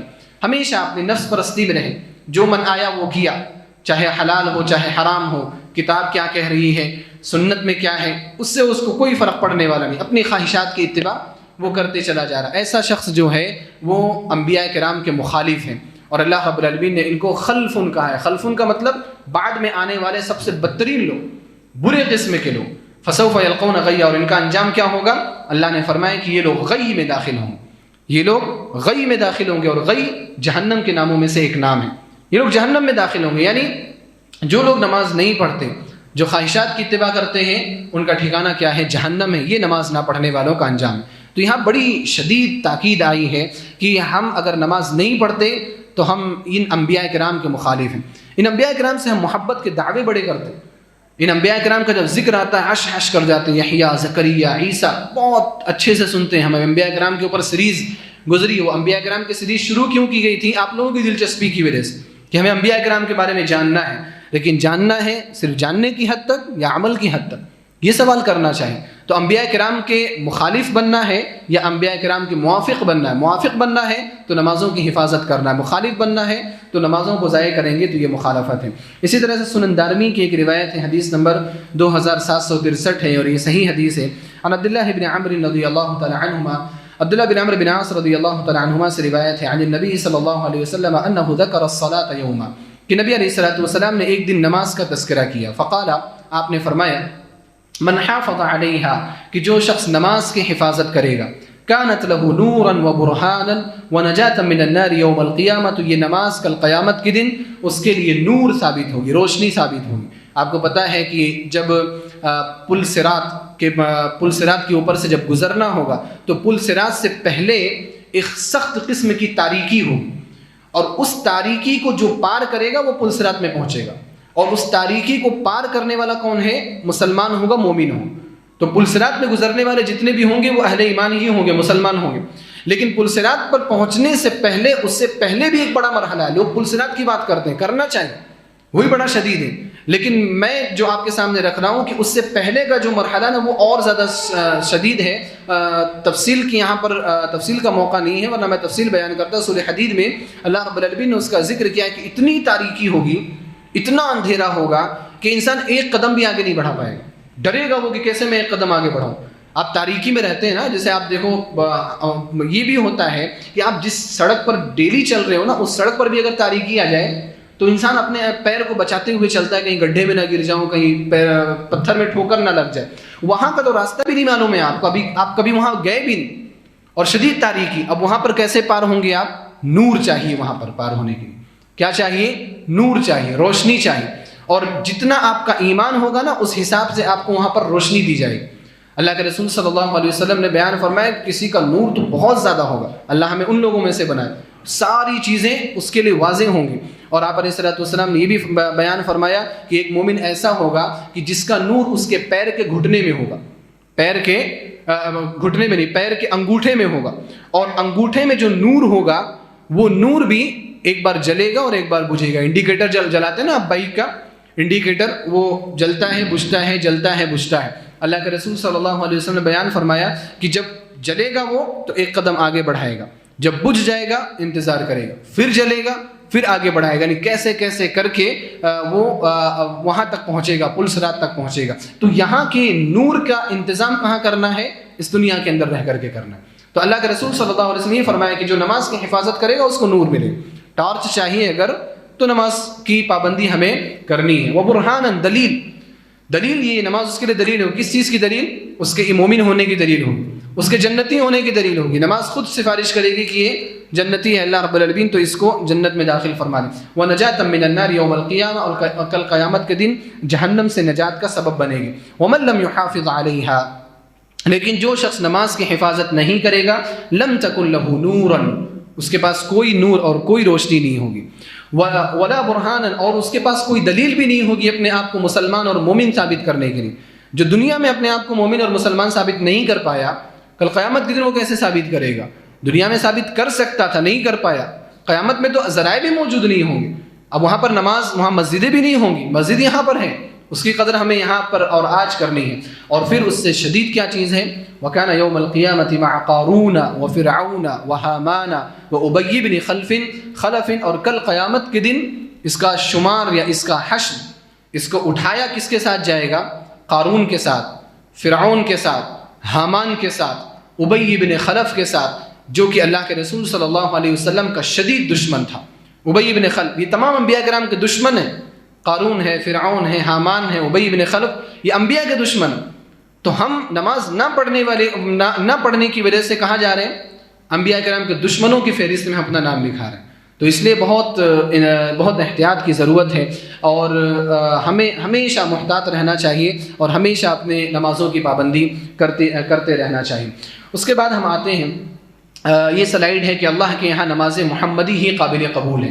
جو نماز کا طریقہ ہم بتانے جا رہے ہیں وہ اس لیے بتانے جا رہے ہیں کہ آپ کو یہ پتہ ہونا چاہیے کہ جو نماز ہے یا کوئی بھی عبادت ہے وہ اللہ کے رسول صلی اللہ علیہ وسلم کے بتائے ہوئے طریقے کے مطابق اگر انجام دی جائے تو وہ قابل قبول ہوتی، ورنہ قابل قبول وہ نہیں ہوتے. حج کرنے آپ جا رہے ہیں، حج کرنے جو جاتے ہیں ماشاء اللہ کتابیں پڑھنے کی کوشش کرتے ہیں، جو حج تربیتی کیمپ ہوتے ہیں اس میں وہ شامل ہونے کی کوشش کرتے ہیں. کیوں؟ انٹینشن کیا ہے؟ نیت کیا ہے؟ نیت یہ ہے کہ جو ہماری جو عبادت ہے نا وہ نبی علیہ الصلوۃ والسلام کے بتائے ہوئے طریقے کے مطابق ہو. تو نماز کے بارے میں بھی ہماری یہی سوچ ہونی چاہیے کہ نماز عبادت ہے تو یہ بھی ہماری عبادت اللہ کے رسول صلی اللہ علیہ وسلم کے بتائے ہوئے طریقے کے مطابق ہونی چاہیے. حدیث میں نے یہاں ذکر کی ہے، عن ابی سلیمان مالک بن الحویرث رضی اللہ تعالی عنہ انہ قال، ابو سلیمان مالک بن حویرث رضی اللہ تعالی عنہ سے روایت ہے، آپ نے فرمایا کہ ہم نبی صلی اللہ علیہ وسلم کے پاس آئے، چند نوجوان تھے ہم جن کی عمر تقریباً قریب تھی. ہم نے آپ علیہ الصلوۃ والسلام کے پاس 20 راتیں قیام کیا. فاقمنا عنده 20 لیلہ، تو 20 راتیں ہونے کے بعد نبی علیہ الصلوۃ والسلام کو لگا کہ ہمیں اپنے گھر جانے کا شوق ہو رہا ہے. چنانچہ آپ علیہ الصلوۃ والسلام نے پوچھا کہ ہم نے اپنے گھروں میں کس کو چھوڑا ہے، یعنی ہمارے گھر میں کون کون ہے. تو ہم نے بتایا کہ گھر میں بیوی ہیں، بچے ہیں، والدین ہیں. تو نبی علیہ الصلوۃ والسلام بڑے رحم دل تھے، بڑے مہربان تھے اور لوگوں کے حالات کو سمجھنے والے تھے۔ نبی علیہ الصلوۃ والسلام نے ان کو فوراً کہا کہ اب آپ اپنے گھروں کو چلے جائیے، 20 دن رہ چکے آپ نے جو بنیادی جو چیزیں ہیں اسلام کی سیکھ لی آپ نے، اب آپ اپنے گھروں کو جا سکتے ہیں۔ فرمایا ارجعوا الی اہلیکم، اپنے گھروں کو جاؤ، فعلموہم، اور جا کر کے جو کچھ تم نے سیکھا ہے اس کو سکھاؤ، ومروہم، اور انہیں خیر کی باتوں کے کرنے کا حکم دو، وصلوا کما رأیتمونی اصلی، اور اس طرح سے نماز پڑھو جس طرح سے تم نے مجھے نماز پڑھتے ہوئے دیکھا ہے۔ یہ ابو سلیمان مالک ابن حویرث رضی اللہ تعالیٰ عنہ کو نبی علیہ الصلوۃ والسلام نے کہا کہ اس طرح سے نماز پڑھو جس طرح سے مجھے نماز پڑھتے ہوئے دیکھا ہے۔ تو پتہ یہ چلا اس سے کہ نماز نبی علیہ الصلوۃ والسلام کے بتائے ہوئے طریقے کے مطابق ہی ادا کی جائے گی۔ ہم نے نبی علیہ الصلوۃ والسلام کو نماز پڑھتے نہیں دیکھا، لیکن صحابہ کرام اللہ ان کو جزائے خیر دے کہ انہوں نے نماز نبوی یا نماز محمدی کو ایسی تفصیل سے بیان کیا کہ اگر آپ پڑھیں گے تو گویا کہ آپ نبی علیہ الصلوۃ والسلام کو نماز پڑھتے ہوئے دیکھ رہے ہیں۔ یہ صحابہ کرام کی خدمات ہیں جن کو آج فراموش کر دیا جاتا ہے۔ اس کے بعد نبی علیہ الصلوۃ والسلام نے فرمایا وَإِذَا حَضَرَتِ الصَّلَاةُ، جب نماز کا وقت ہو جائے، فَلْيُؤَذِّن لَكُمْ أَحَدُكُمْ، تم میں سے ایک شخص اذان دے، ثُمَّ لْيَؤُمَّكُمْ أَكْبَرُكُمْ، اور تم میں جو بڑا ہو، علم والا ہو، وہ تمہاری امامت کرائے۔ صحیح بخاری کی حدیث نمبر 6008 ہے۔ تو نماز اگر نبی علیہ الصلوۃ والسلام کے طریقے کے مطابق ہوگی تو وہ ایکسیپٹڈ ہوگی، ورنہ اس کو ریجیکٹ کر دیا جائے گا، اللہ رب العالمین کے ہاں وہ قابل قبول نہیں ہوگی۔ اب آتے ہیں نماز کا مختصر صحیح طریقہ، اور یہاں پر جو طریقہ بیان کیا جا رہا ہے وہ طریقہ انفرادی نماز کا ہے، جماعت کے ساتھ صف درست کرنا، وہ ساری تفصیلات یہاں پر نہیں ہیں کیونکہ جماعت کے مسائل الگ ہیں۔ یہاں پر ایک شخص اپنی نماز کیسے درست کر سکتا ہے، ایک تنہا شخص، اس کے بارے میں انشاءاللہ آگے باتیں آئیں گی۔ سب سے پہلے کیا ہے، نماز سے پہلے نیت کو حاضر کر لینا چاہیے، اور اس کی دلیل پہلے ہم پڑھ لیں، پھر اس پر تھوڑی اور تنبیہ میں کرنا چاہوں گا اور کچھ روشنی ڈالوں گا۔ صحیح بخاری کی حدیث نمبر 1، صحیح مسلم کی حدیث نمبر 19007 ہے۔ عمر بن خطاب رضی اللہ تعالیٰ عنہ نے ممبر پر نبی صلی اللہ علیہ وسلم کی یہ حدیث سنائی۔ کیا سنائی؟ اللہ کے رسول صلی اللہ علیہ وسلم کو میں نے فرماتے ہوئے سنا کہ انما الاعمال بالنیات، اعمال کا دار و مدار نیت پر ہے، اعمال کا دار و مدار نیت پر ہے۔ آپ نماز پڑھ رہے ہیں، نیت کیا ہے آپ کی؟ جیسی نیت ہوگی اسی حساب سے اللہ رب العالمین کے ہاں وہ نماز پہنچے گی۔ آپ کی نیت کیا ہے؟ اللہ رب العالمین کو راضی کرنا، اللہ رب العالمین راضی ہو۔ آپ کی نیت کیا ہے؟ لوگوں کو دکھانا، لوگ دیکھ لیں گے، اللہ رب العالمین کے ساتھ کوئی بھی اس کا تعلق نہیں رہے۔ آپ کی نیت کیا ہے کہ مجھے مار نہ پڑے گھر میں، اگر آپ چھوٹے ہیں مار پڑتی ہے، مار نہ پڑے تو پھر آپ اس سے بچ جائیں گے۔ لیکن یہ چیز کیا ہے؟ یہ چیز آپ کے اخلاص کو نہیں بتاتی۔ نماز اگر آپ نیت حاضر کریں گے اور اللہ رب العالمین کے لیے خالص کریں گے تبھی اللہ رب العالمین کے یہاں قابل قبول ہوگی۔ اور نماز سے پہلے نیت کو جو حاضر کرنے کی جو بات میں کہہ رہا ہوں وہ تقریباً ہم میں سے ہر ایک کے لیے، کیونکہ میں یہ دیکھتا ہوں کہ انسان جلدی جلدی آتا ہے اور آ کر کے نماز میں کھڑے ہو گیا، اس کو یہ بھی پتہ نہیں کہ میں کون سی نماز پڑھنے جا رہا ہوں، اپنے آپ میں بزی ہے۔ ٹھیک ہے، وقت پتہ ہے کہ ظہر کا وقت ہے، وقت پتہ ہے کہ عصر کا وقت ہے، لیکن اپنے ذہن کو بھی حاضر کرنا ضروری ہے۔ آپ بھاگتے ہوئے آئے، اپنے تمام چیزوں میں مشغول ہیں، اور آپ بھاگتے ہوئے آئے اور آ کر کے نماز میں کھڑے ہو گئے، یہ کون سی بات ہوگی؟ یہ درست بات نہیں۔ آپ کو نیت حاضر کرنا، نیت حاضر کہاں کرنا ہے؟ ذہن میں، کیونکہ نیت کس کو بولتے ہیں؟ عقد العزم، عزم کرنا، پختہ ارادہ کرنا۔ آپ جو نماز پڑھنے آ رہے ہیں، جو لوگ بالکل پابند ہیں نا، وہ روٹین کے حساب سے نماز پڑھ رہے ہیں۔ روٹین کے حساب سے اگر آپ نماز پڑھ رہے ہیں اور نیت آپ کی اتنی زیادہ واضح نہیں ہے تو پھر یہ نماز قابل قبول نہیں ہوگی، یا قابل قبول ہو بھی جائے تو اس کا وہ ثواب اور وہ اجر آپ کو نہیں ملے گا جو ملنا چاہیے۔ تو اس لیے اگر آپ نماز کے لیے آ رہے ہیں نا تو اپنے نفس کو بتائیے، اپنے مطلب وہ چلتا رہتا ہے، آپ نے وضو کیا، ساری چیزیں آپ تیاری کر رہے ہیں تو نماز پڑھنے ہی جا رہے ہیں، لیکن ظہر کی نماز پڑھنے جا رہا ہوں، اپنے آپ کو اس بات کے لیے تیار کیجیے۔ اور ہم لوگ تیار نہیں کرتے، اس وجہ سے اللہ اکبر کہتے ہی ہم کہیں انگلینڈ گھوم کر کے آ رہے ہیں، کہیں امریکہ گھوم کر کے آ رہے ہیں، یا کہیں اپنا حساب کتاب کر کے بیٹھ رہے ہیں، یا کہیں اپنے دنیاوی معاملات کو ہم انجام دے رہے ہیں۔ وجہ کیا ہوتی ہے؟ کیونکہ ہم نے ذہن بنایا ہی نہیں۔ اب ذہن بناؤ گے تو ذہن اس کی طرف جائے گا۔ اور یہاں پر ایک بات واضح ہے، آپ دیکھ سکتے ہیں سلائیڈ میں ہے کہ نیت جو ہے وہ دل کے ارادے کا نام ہے۔ زبان سے نیت کرنا بدعت ہے۔ میں یہ نہیں کہہ رہا ہوں کہ آپ زبان سے بولیں، جیسا کہ بہت سارے لوگ کرتے ہیں، ہمارے مسلمان بھائی کو جب نماز کے لیے کھڑے ہوں گے تو میں ظہر کی نماز کے لیے کھڑا ہوں فلاں امام کے پیچھے، اور پوری تفصیل اللہ رب العالمین کو بتانے کی کوشش کرتے ہیں۔ اللہ کو ڈیٹیل بتانا چاہتے ہیں کہ دیکھ لو اللہ تعالیٰ میں یہاں پر موجود ہوں. بھئی اللہ رب العالمین آپ کو دیکھ رہا ہے, آپ کس ارادے سے آئے وہ بھی دیکھ رہا ہے, لیکن بس آپ اپنے آپ کو حاضر کر لیجئے, اپنے ذہن کو حاضر کر لیجئے. یہ اصل مقصود ہے یہاں پر بتانا. اللہ رب العالمین دل جان رہا ہے آپ کو, لیکن اس کو اپنے ذہن کو بتائیے آپ کہ اے ذہن اور اے نفس تو تیار رہ اس عمل کے لیے جو عمل میں اب کرنے والا ہوں. تو ذہن ہم حاضر نہیں رکھتے, اس لیے ہمارے نمازوں میں خشوع خضوع نہیں رہتا ہے. اب آپ دیکھیے نماز شروع کر رہے ہیں ہم, تو نماز شروع کرنے سے قبل ہمیں اپنی ہیئت کا مظاہرہ کرنا چاہیے, اپنے ہیئت کو دیکھ لینا چاہیے کہ ہم کس طرح سے کھڑے ہیں.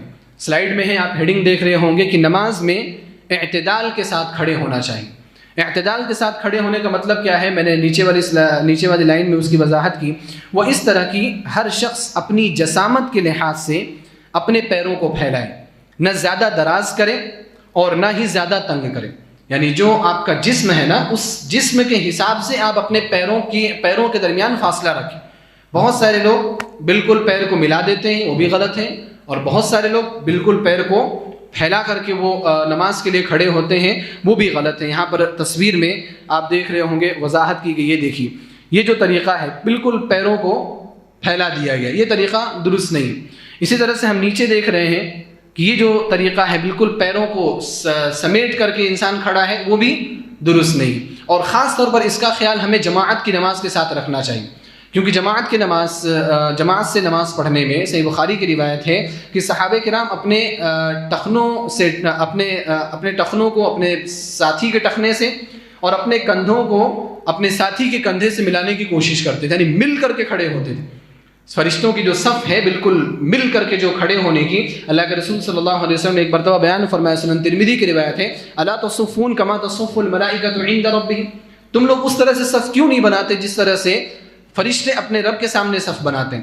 تو اللہ کے رسول صلی اللہ علیہ وسلم سے پوچھا گیا فرشتے کیسے صف بناتے ہیں, تو نبی علیہ الصلوۃ والسلام نے فرمایا کہ وہ اس طرح سے صف بناتے ہیں گویا کہ مضبوط دیوار ہو, یعنی ایک دوسرے کے ساتھ وہ مل جاتے ہیں. جنگ کے میدان میں آپ دیکھیں, اگر پیادہ یعنی جو پیدل چلنے والے جو جنگجو ہوتے ہیں ان کو اگر سامنے کیا جاتا ہے تو وہ اس طرح سے مل کر کے کھڑے ہوتے ہیں, کوئی دشمن ان کو توڑ کر کے ان کو پیچھے نہیں جا سکتا.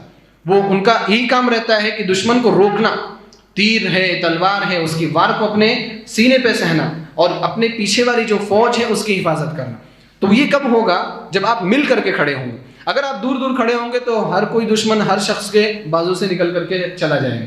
تو اس لیے ہمیں جماعت سے اگر ہم نماز پڑھ رہے ہیں تو اس کا خاص خیال رکھنا چاہیے کہ آپ کی جو جسامت ہے, آپ اپنی جسامت کے حساب سے اپنے پیر کو رکھیں. دیکھیں آپ بہت زیادہ پیر چوڑا کر لیں گے, جیسا کہ اس والے تصویر میں نے دکھایا, تو اس پہ بھی نا آپ کمفرٹیبل نہیں رہیں گے. یا اگر آپ بہت زیادہ چوڑا کر کے آپ نماز پڑھیں گے یہاں پہ, تو اس کا ایک نقصان یہ بھی ہوتا ہے کہ پھر بازو والے جو لوگ رہتے ہیں ان کو بڑی تکلیف ہوتی, ان کا کندھا بھی نہیں مل پائے گا, ٹخنا تو دور کی بات ہے, اور پھر کھڑے ہونے میں پھر سجدہ کرنے میں بہت ساری تکلیفوں کا سامنا کرنا پڑتا ہے. تو اس لیے یہ جو طریقہ ہے, یہ جو مڈل کا جو طریقہ ہے کہ اپنی جسامت کے لحاظ سے آپ اپنے پیروں کو رکھیں, یہ بہتر طریقہ ہے. یہاں پر جو میں نے آخری جو سائیڈ میں جو تصویر ہے, یہ ہمارے ایک شیخ ہیں, اللہ ان کی حفاظت کرے, جامعہ سلفیہ کے ہمارے استاد ہیں شیخ اسعد آدمی حفظہ اللہ, بہت ساری کتابوں کے مصنف ہیں. انہوں نے ابھی چند دنوں پہلے اپنے فیس بک وال پر یہ چیز لگائی تھی, مجھے پسند آئی, تو میں نے سوچا کہ یہ بھی آپ کے سامنے رکھوں.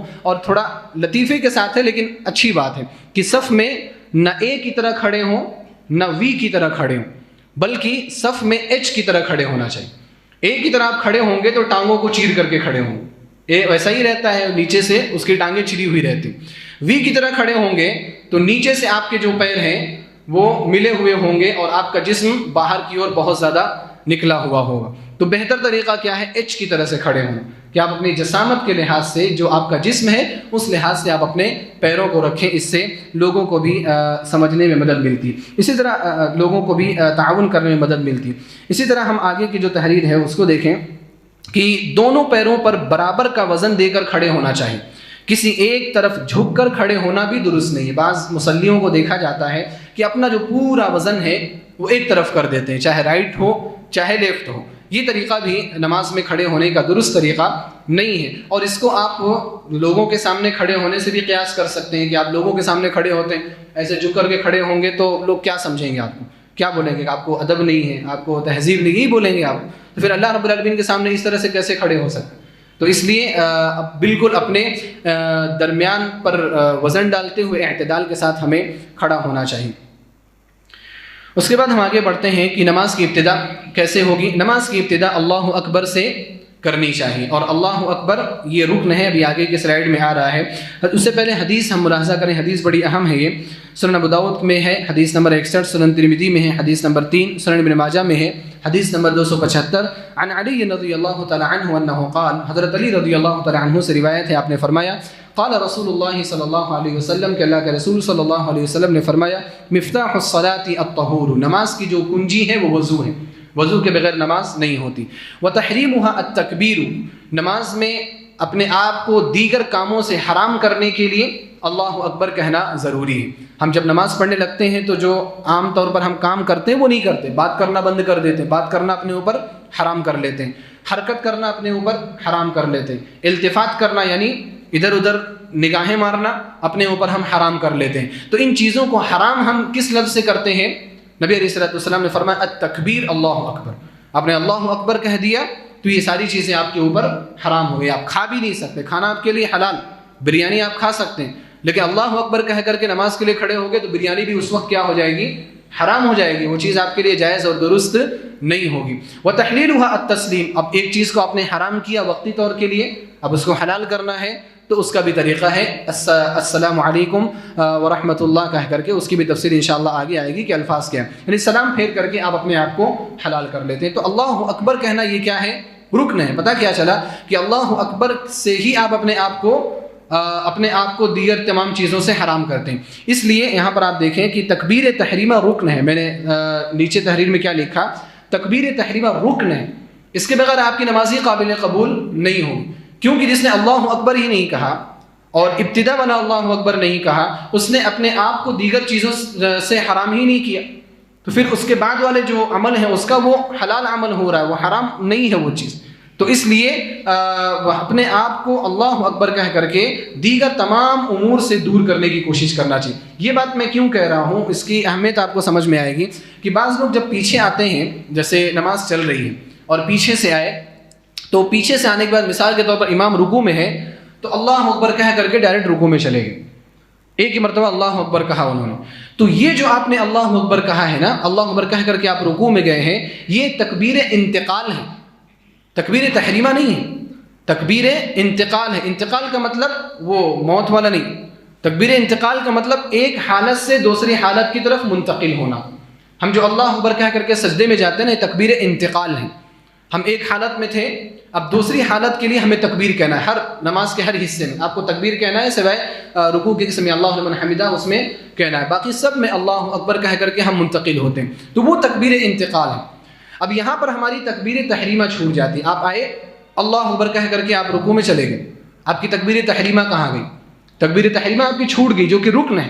تو اس لیے صحیح درست طریقہ اس کا کیا ہے، آپ اگر آ رہے ہیں اور امام رکوع میں ہے تو سب سے پہلے اللہ اکبر کہیے، پھر اس کے بعد اللہ اکبر کہہ کر کے رکوع میں جائیے۔ مثال کے طور پر اگر جیسے امام کھڑا ہے، یعنی رکوع کے بعد امام کھڑا ہے یا رکوع کے بعد امام سجدے میں ہے، تو آپ اللہ اکبر کہہ کر کے اپنے ہاتھوں کو چھوڑ دیجئے۔ وہاں رفع الیدین کرنا ضروری ہے، لیکن نیت باندھنے کی ضرورت نہیں، وہاں پہ رفع الیدین کرنا ہے، کیونکہ تکبیر تحریمہ کے ساتھ رفع الیدین آپ کو کرنا ضروری ہے۔ تو آپ نے اللہ اکبر کہا، اس کے بعد ہاتھ چھوڑ دیجئے، پھر اس کے بعد اللہ اکبر کہہ کر کے آپ سجدے میں جائیے یا رکوع میں جائیے، جس حالت میں بھی امام ہو۔ اگر امام کیا ہے، اگر اس میں ہے پہلی رکعت میں ہے تو آپ آئے اللہ اکبر کہہ کر کے آپ ڈائریکٹ چلے گئے، اس میں کوئی حرج نہیں، کیونکہ وہ تکبیر تحریمہ ہے آپ کی۔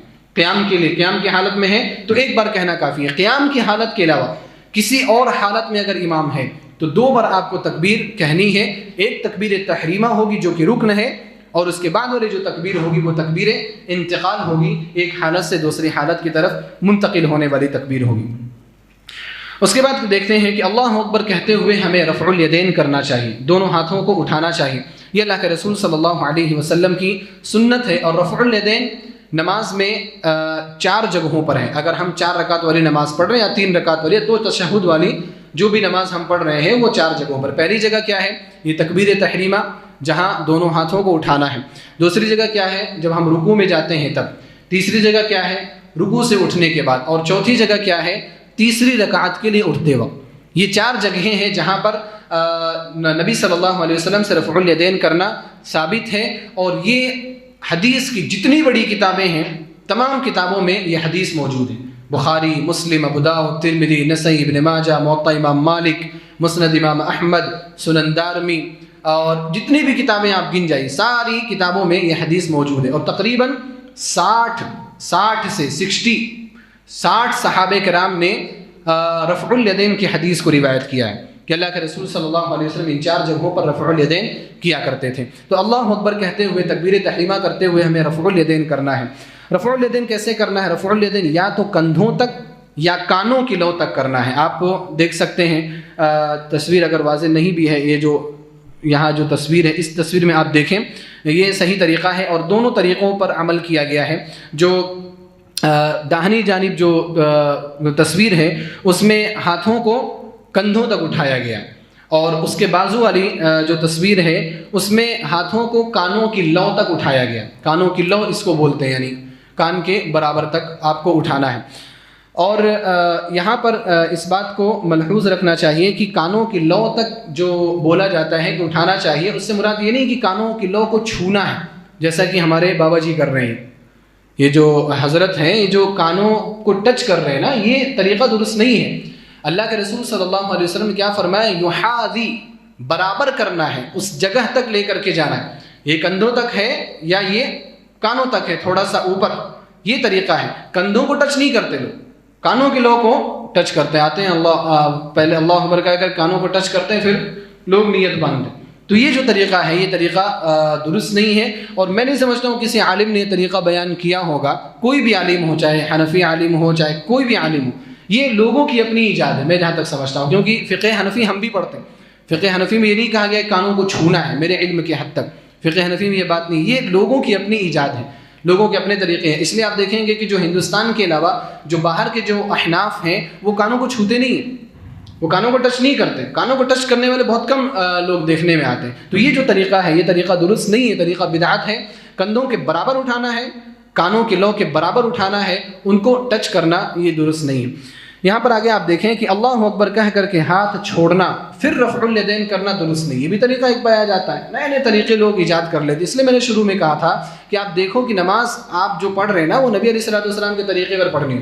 جیسے اللہ اکبر کہیں، اس کے بعد ہاتھ چھوڑ لیے، پھر اس کے بعد نیت باندھ رہے، یعنی قیام کی بات میں کہہ رہا ہوں۔ اللہ اکبر کہہ کر کے ہاتھ چھوڑ لیتے ہیں، پھر نیت باندھ، اللہ اکبر کہہ کر رفع الیدین کرو اور ڈائریکٹ نیت باندھ لو، یہ طریقہ درست ہے۔ تو اللہ اکبر کہہ کر کے ہاتھ چھوڑ دینا، پھر رفع الیدین کرنا، یعنی پھر آپ اپنے سینے پر ہاتھ لے کر کے آنا، یہ چیز درست نہیں ہے۔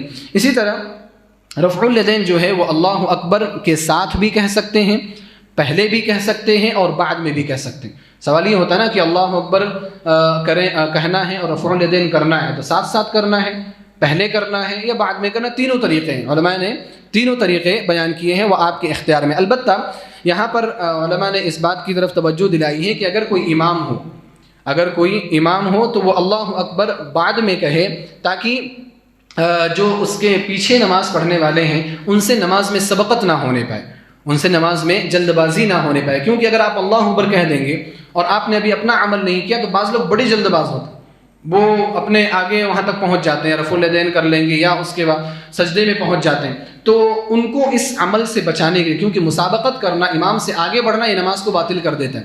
اگر ارادتاً انسان نے اگر ایسا کیا ہو تو نماز باطل ہے، تو اس لیے ہمیں اس سے پرہیز کرنا چاہیے۔ تو اس لیے امام کو چاہیے کہ وہ بعد میں اللہ اکبر کہے، پہلے اپنا عمل کر لیں، اس کے بعد اللہ اکبر، اس کے بعد کہیں، تاکہ جو اس کے پیچھے ہے نا ان کا عمل بھی امام کے بعد ہی ہو۔ اسی طرح رفع الیدین، یہاں پہ لکھا ہوا رفع الیدین کرتے ہوئے کانوں کو ہاتھ لگانا بدعت ہے۔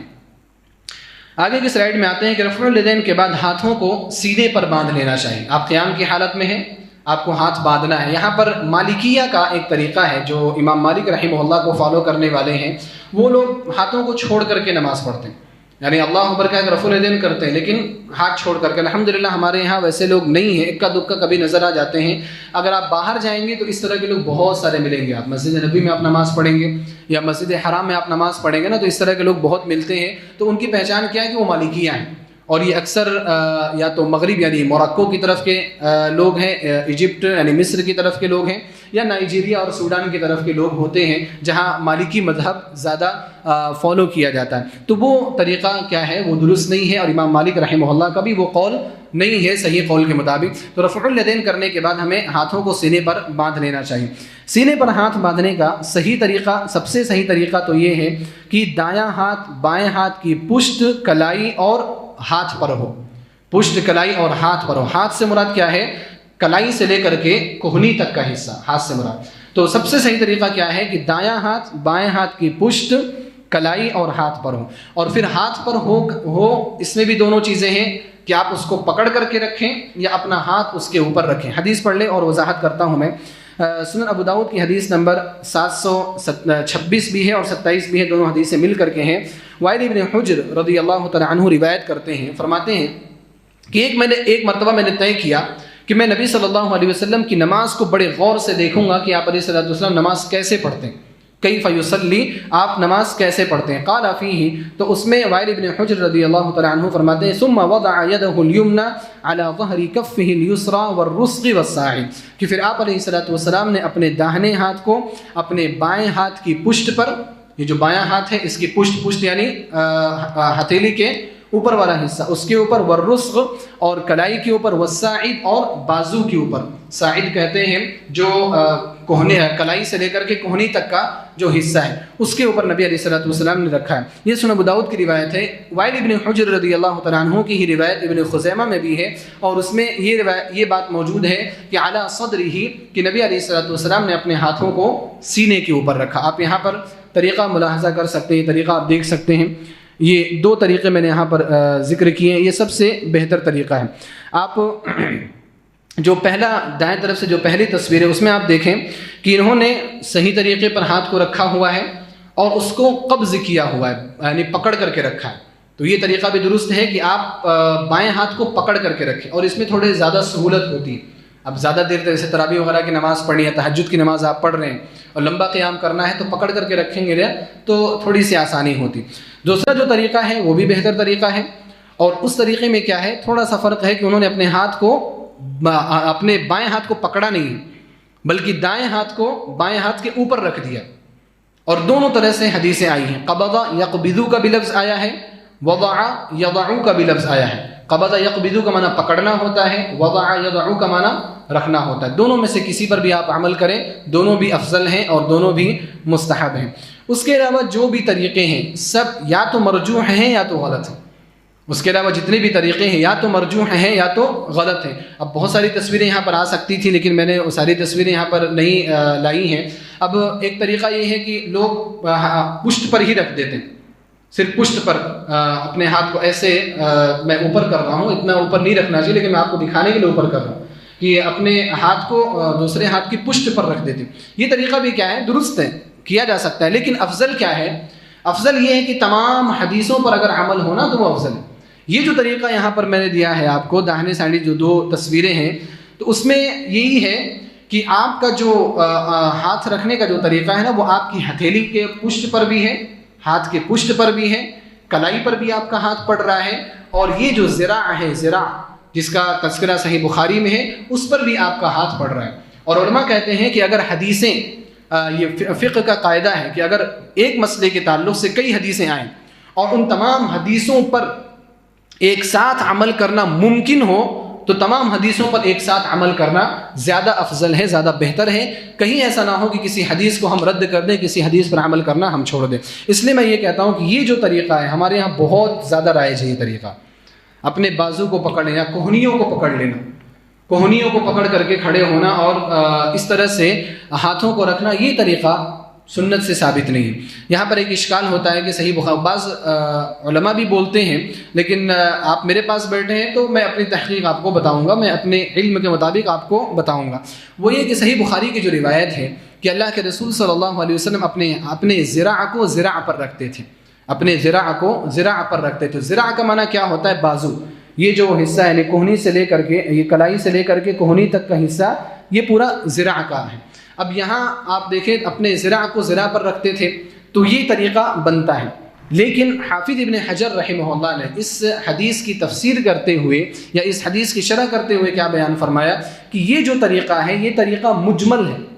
مجمل مطلب اس کو ایک اور مثال سمجھیے کہ بعض حدیثوں میں ہے کہ نبی علیہ الصلوۃ والسلام اپنا داہنا ہاتھ بائیں ہاتھ پر رکھتے تھے.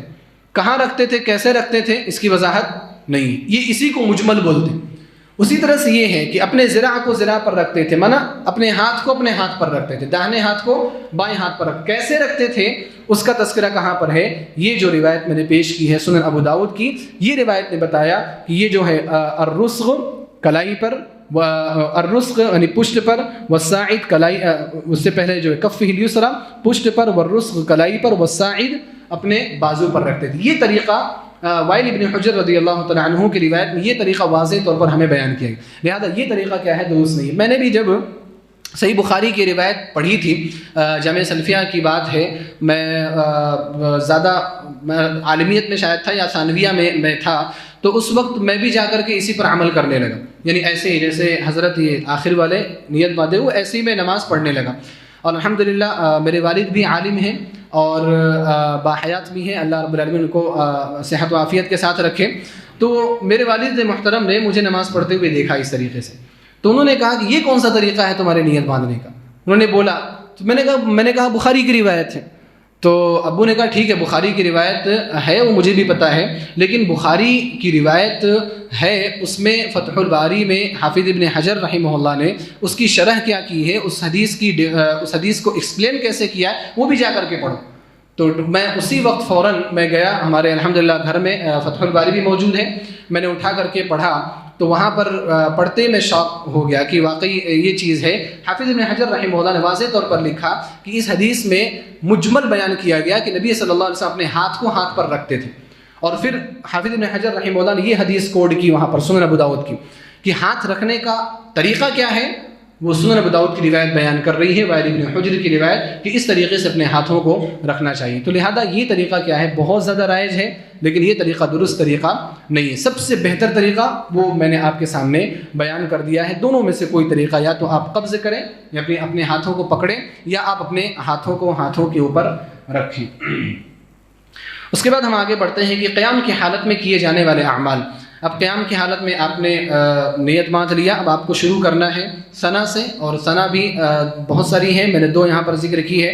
صحیح بخاری میں ہے حدیث نمبر 744، اللہم باعد بینی وبین خطایایا کما باعدت بین المشرق والمغرب، اللہم نقنی من الخطایا کما ینقی الثوب الابیض من الدنس، اللہم اغسل خطایایا بالماء والثلج والبرد.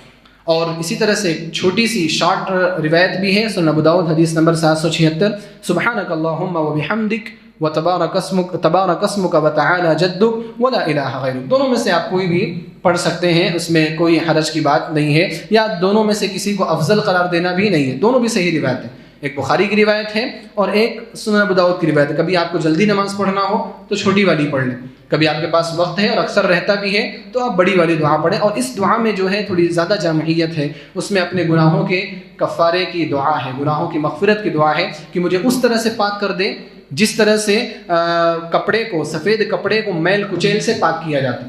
تو یہ دعا بڑی اہم ہے، تو یہ دعا پڑھیں زیادہ بہتر ہے.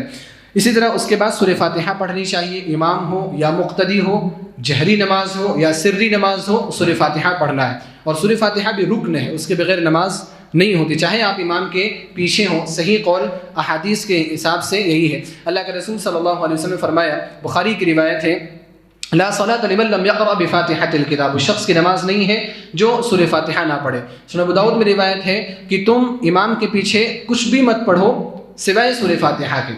امام کے پیچھے کچھ بھی مت پڑھو، سورہ فاتحہ آپ کو پڑھنا ہے. اس کے بعد جو امام تلاوت کر رہا نہیں کرنا ہے آپ، چاہے قل واللہ احد ہی پڑھے. سب کو یاد رہتی ہے قل واللہ احد، بعض بچے رہتے نا پیچھے پڑھنا شروع کر دیتے، اور جب مولوی صاحب جب بیچ میں سے پڑھتے ہیں تو پھر ہوائیں بگلے جھانکنے لگتے ہیں، ان کو یاد ہی نہیں تو کہاں سے پڑھیں. اور یہ بہت بڑی حکمت ہے کہ امام کے پیچھے سورت کو دہرانے کا حکم نہیں دیا گیا، کیونکہ اگر ایسا ہو جاتا تو آپ سب کو حافظ ہونے کی ضرورت پڑتی. آپ سب کو حافظ ہونا ہے، کیونکہ امام کہیں سے بھی پڑھ رہا ہے، آپ کو وہ بھی دہرانا ہے. بہت بڑی حکمت ہے. لیکن سورہ فاتحہ کیا ہے، بڑی کامن سورت ہے، وہ سب کو یاد رہتی ہے، اس لیے اس کو پڑھنے کا حکم دیا گیا. تو نبی علیہ الصلوۃ والسلام نے فرمایا کہ امام کے پیچھے کچھ بھی نہیں پڑھنا ہے سوائے سورہ فاتحہ کے. ابو ہریرہ رضی اللہ تعالیٰ عنہ اس حدیث کے راوی ہیں. تو ایک شاگرد نے ان کے پوچھا کہ سورہ فاتحہ کیسے پڑھیں گے، امام بھی تلاوت کر رہا ہے، تھوڑا ڈسٹرب ہوتا ہے، کچھ لوگ بولتے ہیں ڈسٹرب ہوتا ہے. حضرت ابو ہریرہ رضی اللہ تعالیٰ عنہ نے کہا اقرأ بها فی نفسک، اپنے جی میں پڑھو بھائی، اپنے من میں پڑھ لو. اور سکتہ جو رہتا ہے جیسے الحمدللہ رب العالمین، اس کے بعد تھوڑا سکتہ رہتا ہے الرحمن الرحیم پڑھنے سے پہلے، آپ الحمدللہ رب العالمین پڑھ سکتے ہیں، الرحمن الرحیم الرحمن الرحیم پڑھ سکتے ہیں آپ، اس میں کوئی بھی حرج کی بات نہیں ہے، یا اس میں کسی بھی طرح کی کوئی ڈسٹربنس نہیں ہے. اگر آپ سنت پر عمل کریں گے تو ڈسٹربنس نہیں ہوگی، سنت کی اگر محبت ہے تو. اسی طرح سے سورہ فاتحہ کے بعد کوئی سورت، آپ جیسے صورتیں یاد رہتی ہیں، اعطیناک الکوثر ہے، والعصر ہے، قل هو اللہ احد، کوئی صورت پڑھیے یا چند بامعنی آیات پڑھیے، چند بامعنی آیات. بامعنی کا مطلب اب آپ یاسین پڑھ کر کے تو رکوع نہیں کر سکتے، یا الف لام میم وہ بھی ایک آیت پڑھی جا سکتی ہے نماز میں. بہت پڑھتا ہوں نمازوں میں، خاص طور مغرب کی نماز میں صرف ایک آیت پڑھتا ہوں، یعنی سورہ فاتحہ کے بعد جیسے محمد رسول اللہ والذین معہ، لیکن وہ آیت کیا بڑی بامعنی آیت ہے. اب ایک آیت بھی اگر آپ پڑھیں تو سورہ بقرہ میں یہ سب سے بڑی جو سب سے لمبی جو آیت ہے، بڑی آیت، وہ یا ایھا الذین آمنوا اذا تداینتم، ایک صفحے کی، اور ایک صفحہ میں کب پڑھتا ہوں؟ فجر میں، تو وہ بھی ایک آیت ہے. تو وہ ایک آیت بھی آپ پڑھ سکتے ہیں، لیکن وہ ایک آیت اگر آپ پڑھ رہے ہیں تو با معنی رہنا چاہیے، یعنی الف لام میم اللہ اکبر ایسا نہیں کر سکتے آپ، وہ با معنی نہیں ہوا. تو اس لیے ایک آیت بھی آپ پڑھ سکتے ہیں، لیکن اس میں با معنی ہونا اس کا ضروری ہے. تیسری اور چوتھی رکعت میں صرف سورہ فاتحہ پڑھی جائے گی. بہت سارے لوگ اس مسئلے میں الجھے ہوئے رہتے ہیں، خواہ امام ہو یا مقتدی. آپ امام ہیں یا مقتدی ہیں، 4 رکعت کی نماز پڑھ رہے ہیں، تو تیسری اور چوتھی رکعت میں صرف سورہ فاتحہ آپ کو پڑھنا ہے، اس کے بعد کوئی صورت آپ کو نہیں ملانی. اگر ملا لیے تو گناہ گار نہیں ہوں گے. ابو سعید خدری رضی اللہ تعالیٰ عنہ کی ایک روایت ہے صحیح مسلم میں کہ کبھی کبھار صحابہ کرام نبی علیہ السلام کے پیچھے وہ بھی پڑھ لیا کرتے تھے، یعنی صورت بھی پڑھ لیا کرتے، حرج نہیں. لیکن صحیح افضل طریقہ کیا ہے کہ کوئی بھی صورت نہیں پڑھنی ہے، صرف سورہ فاتحہ پڑھ کر کے. اس لیے میں دیکھتا ہوں کہ جو مسبوقین ہوتے ہیں، مسبوقین یعنی جو بعد میں نماز پڑھنے والے آتے ہیں، بہت سارے لوگ جب اپنی نماز پوری کر رہے ہوتے ہیں، تیسری رکعت ہوتی ہے ان کی، چوتھی رکعت بہت لمبا قیام کرتے ہیں. تو میں سوچتا ہوں یہ لمبا قیام کر کے پڑھ کے آ رہے ہیں، تو مجھے وہی لگتا ہے کہ میری تو جلدی ہو، سورہ فاتحہ پڑھنا ہے، سورہ فاتحہ پڑھے رکوع میں چلے گئے. اب وہ صاحب ہیں جو بازو میں وہ لمبا قیام کر رہے ہیں، تو پتہ نہیں کیا کیا پڑھے، ہو سکتا ہے سورہ بقرہ شروع کر دیا. تو معلوم یہ ہونا چاہیے کہ سورہ فاتحہ ہی پڑھنا ہے اگر آپ تیسری اور چوتھی رکعت پڑھ رہے ہیں، اس کے علاوہ کچھ بھی اضافہ اس میں نہیں کرنا ہے. تو تیسری اور چوتھی رکعت میں صرف سورہ فاتحہ پڑھی جائے گی، خواہ امام ہو یا مقتدی. اس کے بعد رکوع کا معاملہ سامنے آئے گا. قیام کے بعد آپ تحریریں پڑھیں پہلے، پھر رفع الیدین کے ساتھ اللہ اکبر کہتے ہوئے رکوع میں جانا ہے. رکوع میں پیٹھ مکمل سیدھی کرنے کی کوشش ہونی چاہیے. میں نے کوشش اس لیے لکھا ہے کیونکہ بہت سارے لوگ بڑا احتیاط کرنے کے باوجود ان کی پیٹھ سیدھی نہیں رہتی. تو اگر آپ رکوع کرنے کے سارے طریقے کو فالو کر رہے ہیں، اس کے باوجود اگر آپ کی پیٹھ سیدھی نہیں ہو رہی ہے تو انشاءاللہ اس میں کوئی حرج نہیں ہو. اب ہر ایک کی پیٹھ پوری تیر کے ساتھ آپ ناپیں گے تو ایسا نہیں ہوگا، نہیں آئے گی سر. لیکن طریقہ اچھا ہونا ہے، طریقہ پرفیکٹ رکھیں. وہ طریقہ کیا ہے انشاءاللہ آگے بیان کیا جائے. اور مکمل پیٹھ سیدھی کرنے کی کوشش اس لیے بھی کرنا ہے، آگے کی حدیث ہے. ابو مسعود انصاری رضی اللہ تعالیٰ عنہ روایت کرتے ہیں کہ اللہ کے رسول صلی اللہ علیہ وسلم نے فرمایا لا تجزئ الصلاۃ، اس شخص کی نماز ہوتی ہی نہیں، کافی ہی نہیں ہے اس شخص کی نماز، لا یقیم فیہا الرجل صلبہ، کہ جس میں انسان اپنی پیٹھ کو سیدھی نہیں رکھتا ہے، پھر رکوع والسجود، رکوع اور سجود میں. اور اس کا معنی کیا ہے؟ پیٹھ سیدھی نہ کرنے کا، بہت جلد بازی میں رکوع کر جائے بس اڑ جائے. بہت سارے لوگ ایسے کرتے ہیں کہ ابھی پیٹھ سیدھی بھی نہیں ہوئی، ہڈیاں اپنی جگہ پر پہنچی بھی نہیں اور اس نے رکوع سے سر اٹھا لیا، تو یہ ایسے شخص کی نماز بالکل بھی نہیں ہوتی. سنن ترمذی کی روایت ہے، حدیث نمبر 265 ہے. رکوع کرنے کا بہتر طریقہ کیا ہے کہ دونوں ہاتھوں کو بالکل سیدھے رکھنا ہے، بالکل سیدھے. یہ آپ تصویر میں ملاحظہ کریں، ان کا جو ہاتھ ہے بالکل سیدھا ہاتھ، لوز نہیں کرنا ہے. میں اکثر یہاں پر دیکھتا ہوں، میں نے اپنی ادھر نہیں دیکھا ہے نارتھ میں، ادھر ساؤتھ میں نے دیکھا کہ بہت سارے لوگ اپنا ہاتھ لوز رکھتے ہیں. یہ پتہ نہیں کہاں سے سیکھا ہوا ہے انہوں نے، کہ ان کو کس نے بتایا ہوا ہے. نماز میں رکوع میں جو ہے ہاتھ بالکل آپ سیدھے رکھیں، اسٹریٹ رکھیں گے تبھی آپ کی پیٹھ بھی سیدھی رہے. جتنا لوز رکھیں گے تو یا تو اوپر کھڑے ہوئے ہوں گے یعنی پیٹھ آپ کی سیدھی ہوگی، یا تو بہت ہی نیچے چلی جائے گی. تو اس لیے یہ ہاتھ جو ہے، یہ ہاتھ آپ کے بالکل سیدھے ہونے چاہیے. تو دونوں ہاتھوں کو بالکل سیدھا رکھنا چاہیے. انگلیوں کو کشادہ رکھنا چاہیے تاکہ پکڑ مضبوط ہو. یہ تصویر آپ دیکھیں، انگلیاں کھول کر کے رکھیں، پکڑ آپ کی مضبوط رہے، تاکہ ایسا نہ ہو کہ آپ منہ بڑھا کے گر جائیں نیچے، آپ کی ناک ٹوٹ جائے، آپ کو ہاسپٹل لے کے جانا پڑے. ایسا نہیں ہونا چاہیے. اور یہاں پر بھی آپ دیکھیں شریعت اسلامیہ کی بڑی حکمت کہ رکوع میں ہاتھ کھول کر کے رکھو، آپ کی حفاظت کتنی کی ہے ہمارے اسلام نے کہ کہیں آپ حادثے کی شکار نہ ہو جائے, آپ گر نہیں جائیں. تو اچھے سے مضبوط پکڑ کر کے رکھو, لمبا رکوع بھی آپ کر سکتے ہیں. اور جو مضبوط نہیں پکڑے گا وہ کتنے سیکنڈ رہے گا, 10 سیکنڈ رہے گا, اس سے زیادہ نہیں رہ سکتا ہے. تو اس لیے شریعت کی جتنی بھی باتیں ہیں وہ پر حکمت ہیں, حکمت سے خالی کوئی بھی بات نہیں ہے. سر کو درمیانہ رکھیں, نہ اونچا نہ نیچا. آپ یہاں پر دیکھیں سر کو جو درمیانہ, ان کی پیٹھ تو بہت ہی سیدھی ہے, تیر بھی فیل ہو جائے ان کے ساتھ. تو اگر اس طرح سے اگر کسی کا ہے تو بہت بہتر ہے اور کوشش بھی کرنا چاہیے. لیکن اگر نہیں بھی ہے پھر بھی اگر ہم اس طریقے پر عمل کر رہے ہیں, اس طریقے پر عمل کر رہے ہیں, ہاتھ کو سیدھا رکھ رہے ہیں, تو انشاءاللہ اس میں کوئی حرج کی بات نہیں ہوگی. تو اس میں نے ذکر کیا کہ سر کو درمیانہ رکھیں, نہ اونچا نہ نیچا. اس کو تھوڑا اونچا بھی نہیں کرنا ہے, اس کو تھوڑا نیچا بھی نہیں رکھ سکتے. اپنے بازو کو اپنی پسلیوں سے دور رکھیں. ان کا جبہ ہے یہ پسلیوں سے ملا ہوا نہیں, وہ جبہ آپ کو دکھ رہا ہے, لیکن ہاتھ اور پسلیاں یعنی جو پیٹ کا جو حصہ ہے بہت کافی فاصلہ ہے اس کے درمیان, اور گیپ رہنا چاہیے. اور اگر آپ ہاتھ کو لوز رکھیں گے تو یہ کوہنی کا حصہ جا کر کے آپ کے پیٹ سے مل جائے گا, آپ کے کمر سے جا کر کے مل جائے گا, اور وہ رکوع کرنے کا درست طریقہ نہیں ہوگا. تو اپنے بازو کو اپنی پسلیوں سے دور رکھنا ضروری ہے. رکوع کی اس کے بعد دعا پڑھیں, جو بھی دعا آپ کو یاد ہو. اس کے بعد اور یہ سلائیڈ میں نے کچھ رکوع کے غلط طریقے تصویروں سے بتائے ہیں. جیسے یہ ہیں پیٹھ کیسے اونٹ کے کوہان کی طرح سے, اونٹ کا جو کوہان رہتا ہے نا اس کی طرح سے پیٹھ ان کی نکلی ہوئی ہے. اسی طرح سے حضرت کو دیکھیں سجدہ کر رہے ہیں, شاید یہ رکوع نہیں ہے تو سجدہ ہی کے قریب ہے. یہ طریقہ بھی کیا ہے, غلط ہے. اسی طریقے سے یہ جو طریقہ ہے یہ طریقہ بھی غلط ہے. اکثر و بیشتر لوگ اس طریقے پر رہتے ہیں. یہ جو آخری والا جو طریقہ ہے نا, ایسے بہت سارے لوگ کرتے ہیں. اور کچھ لوگوں کو میں نے اس طریقے سے رکوع کرتے ہوئے بھی دیکھا ہے, آپ نے بھی دیکھا ہو. تو یہ سب غلط طریقے ہیں جو اس سے پہلے والی سلائیڈ میں آپ کے سامنے ذکر کیا گیا, وہ سب سے بہتر ہے. اور اس کے لیے میں یہ کہتا ہوں نا کہ نماز سے ہٹ کر کے ساتھیوں میں آپس میں رکوع سیدھا کر لینا چاہیے. اس میں شرم کی کوئی بات نہیں ہونی چاہیے.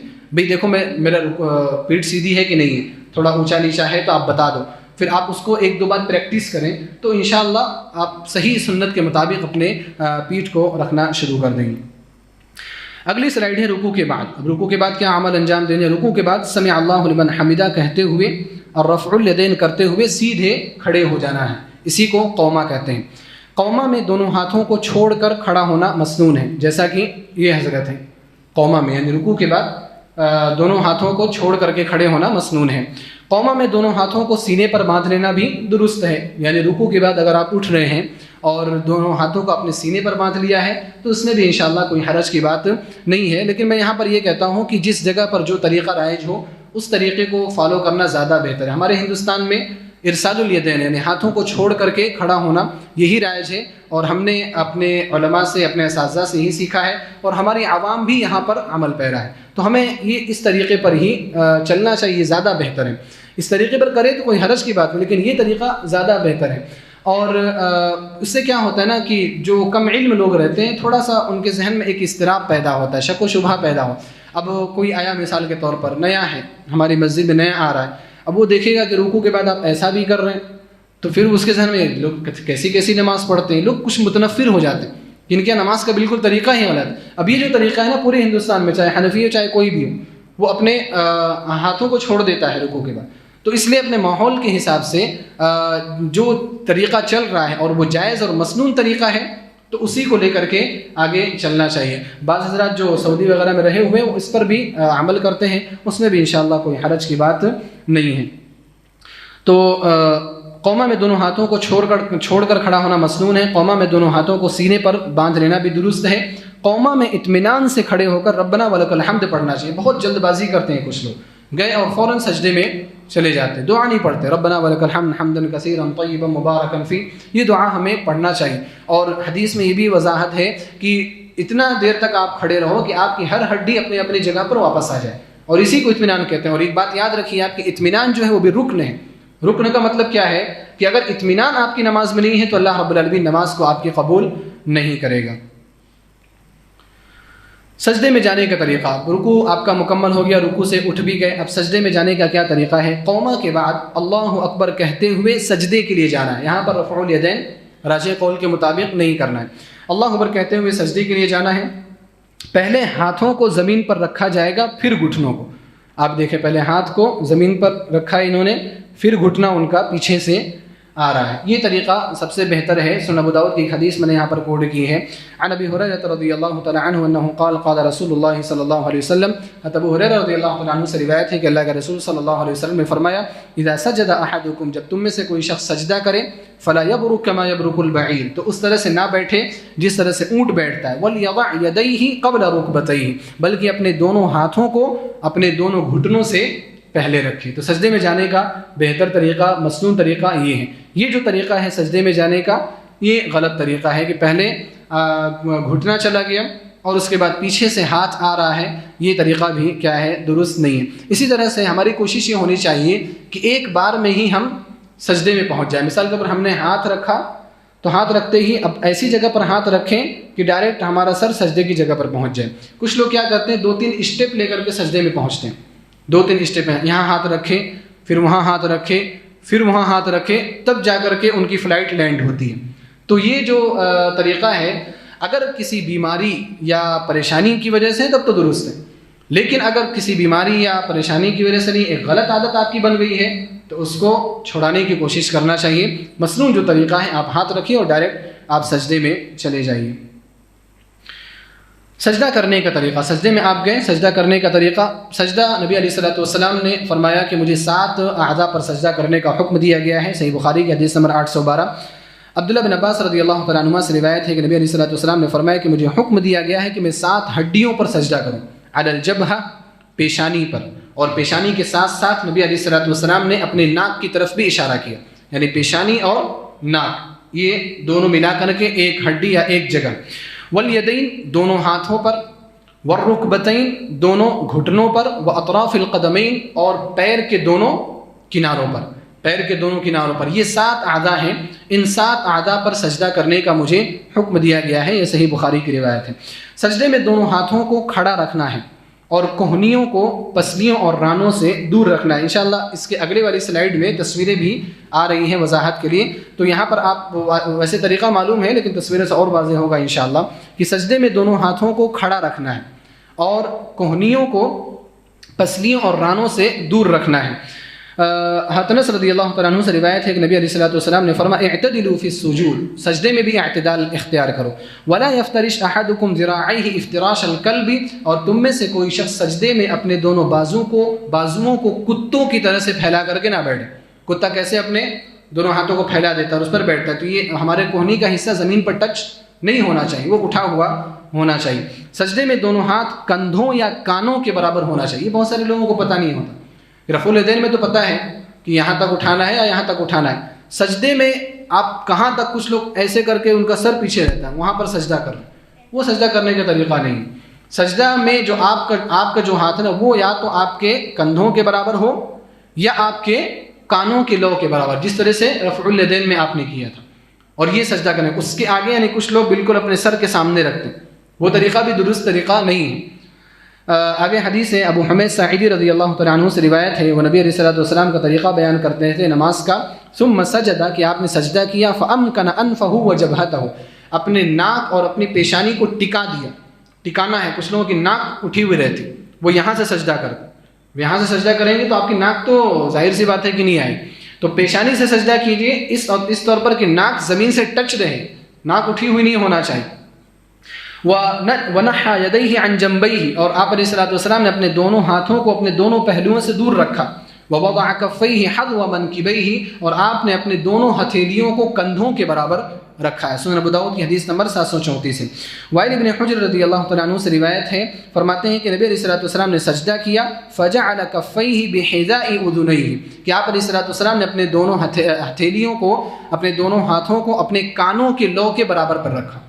اور یہ مسند ابن راہویہ، اسحاق ابن راہویہ کی میں یہ حدیث موجود ہے. تو دونوں میں نے حدیثیں یہاں پر ذکر کی کہ یا تو ہاتھ کندھوں کے برابر ہوگا یا تو ہاتھ کانوں کی لو کے برابر، یعنی ہاتھ کا جو یہ حصہ ہے نا یہ کانوں کے لو تک آنا چاہیے. یہ پورا ہاتھ کانوں کے لو تک نہیں، پھر وہ آگے نکل جائے گا. تو یہ جو انگلی کا جو آگے کا حصہ یہ کانوں کی لو تک آنا چاہیے اور یہاں تک آپ کا ہاتھ ہونا چاہیے. اور اس طریقے پر آپ سجدہ کریں گے نا تو ایک مطلب کمفرٹیبل آپ رہیں گے اور بہت طویل سجدہ بھی آپ کر سکتے ہیں. آپ ہاتھ کو آگے بڑھائیں گے تو ذرا طویل سجدہ نہیں کر سکتے. پیچھے کر لیں گے، زیادہ طویل سجدہ آپ نہیں کر سکتے. تو مسنون جو طریقہ ہے وہی طریقہ سب سے بہتر ہے، اس کے علاوہ کوئی بھی بہتر نہیں ہوتا. سجدے میں ہاتھوں کی جو انگلیاں ہیں وہ نارمل طریقے پہ ہونی چاہیے، نہ زیادہ پھیلا کر کے رکھیں نہ زیادہ ملا کر کے رکھیں، بلکہ نارمل جیسے نارمل آپ کا ہاتھ رہتا ہے نا ویسے آپ رکھیں. آگے کی سلائڈ میں کچھ تصویریں ہیں، آپ تصویروں میں دیکھ سکتے ہیں سجدہ کرنے کا طریقہ. ان کے ہاتھ کو آپ دیکھیں کس طریقے سے یہ کوہنی اٹھی ہوئی ہے، وہ زمین سے ٹکی ہوئی نہیں ہے. اسی طرح سے آپ ان کے جو فاصلہ ہے کوہنی کا اور پسلی کا یہ تو درست ہے، لیکن آپ ان کے ہاتھ کو دیکھیں، یہ جو ہاتھ ہے یہ ہاتھوں کو اپنے بچھائے ہوئے، یہ کتے کی طرح سے بچھانا ہے، اور اس سے اللہ کے رسول صلی اللہ علیہ وسلم نے منع کیا ہوا ہے. اسی طرح سے آپ ان کے بھی ہاتھ کو دیکھیں، انہوں نے بھی اپنے ہاتھ کو بچھایا ہوا ہے. اور یہاں پر تصویروں سے ایک بات اور واضح ہو رہی ہے کہ سجدے میں جو ایڑیاں ہیں جو وہ کھلی ہوئی ہونی چاہیے، اور یہی بہتر طریقہ ہے. یہ تصویر آپ دیکھیں، جو ایڑیاں ہیں آپ کی پیچھے کی اور وہ کھلی ہوئی ہونی چاہیے، ملی ہوئی یا اٹھی ہوئی نہیں ہونی چاہیے. کچھ لوگ کیا ہے اپنے پیر کو اٹھا لیتے ہیں پیچھے سے، وہ بھی درست نہیں ہے، کیونکہ اللہ کے رسول صلی اللہ علیہ وسلم نے فرمایا کہ مجھے 7 ہڈیوں پر سجدہ کرنے کا حکم دیا ہے. اگر آپ نے پیروں کو اٹھا لیا کتنی ہڈیاں بچیں؟ 5 ہڈیاں بچیں. تو 5 ہڈیوں پر سجدہ کرنے کا نہیں ہے، 7 ہڈیوں پر. تو اس لیے آپ پیروں کو پیچھے سے نہ اٹھائیے. ہاں اگر کبھی جیسے کسی وجہ سے اٹھانا پڑ رہا ہے، مچھر کاٹ لیا، اچانک چلا گیا، تو کوئی حرج کی بات نہیں ہے. لیکن یہ کہ پورے سجدے میں اگر آپ کی ایڑی اٹھی ہوئی ہے یا آپ کا پیر اٹھا ہوا ہے تو وہ سجدہ مانا ہی نہیں جائے گا، انویلڈ سجدہ ہے. دوبارہ سے پھر سجدہ کرنے کی ضرورت پڑے گی. تو 7 ہڈیوں پر سجدہ کرنا واجب اور ضروری ہے. اور یہاں پر جو مسئلہ ہے کہ ایڑیوں کا کھلا ہوا ہونا چاہیے. بعض علماء، اپنے اہل حدیث علماء بھی آپ کو یہ کہتے ہوئے نظر آئیں گے کہ ایڑیوں کو ملا سکتے ہیں. یہ ایک اختلافی مسئلہ ہے جس میں اجتہاد کی گنجائش ہے، لیکن میں اپنی ریسرچ، اپنی تحقیق آپ کے سامنے رکھ رہا ہوں کہ میں نے ابھی یہاں اپنے یعنی حیدرآباد آنے سے قبل جب میں اپنے گھر پہ تھا تو یہ مسئلہ آیا، تو میں نے پوری تخریج کی حدیث کی، تمام حدیثوں کو اکٹھا کیا، اور جن حدیثوں میں بھی یہ لفظ ہے کہ اللہ کے رسول صلی اللہ علیہ وسلم کی ایڑیاں ملی ہوئی تھیں، وہ ساری روایتیں ضعیف روایتیں، وہ روایتیں صحیح نہیں ہیں. بلکہ صحیح جو روایتیں ہیں کہ آپ علیہ السلام کے پیر جو تھے وہ کھڑے ہوئے، بس اتنا ہے. وہما منصوبتان، کھڑے ہوئے تھے، ملے ہوئے تھے. راسن عقیبئی کا لفظ ہے، تو راسن عقیبئی والی جتنی بھی روایتیں ہیں وہ سب ضعیف ہیں. میں بھی پہلے عمل کرتا تھا، ملاتا تھا ایڑیوں کو جب علماء سے، اساتذہ سے سیکھ کر کے، لیکن جب اپنی ریسرچ اور اپنی تحقیق سے جب ایک بات پتہ چل گئی تو وہ میں اس پر عمل کرنا میں نے شروع کر دیا. اور آپ کو بھی میں اسی لیے کہوں گا کہ آپ عمل کریں، کیونکہ میرے نزدیک وہی کیا ہے بہتر طریقہ ہے. اس کے بعد 2 سجدوں کے درمیان، ایک سجدہ آپ کا ہو گیا، 2 سجدوں کے درمیان کیا کیفیت ہوگی؟ سجدے کے بعد اللہ اکبر کہتے ہوئے اٹھ کر دائیں پاؤں کو کھڑا کر کے بائیں پاؤں پر بیٹھنا چاہیے. دائیں پاؤں کو کھڑا کر کے، یہ طریقہ جو فرسٹ تصویر آپ دیکھیں ادھر سے، دائیں پاؤں آپ کا یہ کھڑا ہے، اور یہاں پر آپ دیکھیں جو انگلیاں ہیں نا، وہ انگلیاں قبلے کی طرف ہونی چاہیے. یہ بھی بہت ضروری ہے. ہماری انگلیاں کیا رہتی ہیں؟ وہ پیچھے کی طرف ہوتی، تو وہ درست نہیں. آپ ان کی انگلیاں دیکھیں، پوری انگلیاں آگے کی اور ہیں، اور یہ جو بایاں پاؤں ہے وہ بایاں پاؤں بچھا ہوا ہونا چاہیے. یہ بہتر طریقہ ہے بیٹھنے کا. یہاں پر یعنی 2 سجدوں کے درمیان دونوں پاؤں کو کھڑا کر کے اس پر بھی بیٹھنا جائز ہے. اسے اقعاء کہتے ہیں. یہ دوسری تصویر، بیچ والی، مڈل والی تصویر. دونوں پیر کھڑے ہیں اور ان دونوں پیروں کے اوپر مصلی بیٹھا ہوا ہے. یہ طریقہ بھی کیا ہے درست ہے، لیکن خیال رہے کہ یہ طریقہ صرف 2 سجدوں کے درمیان ہی درست ہے.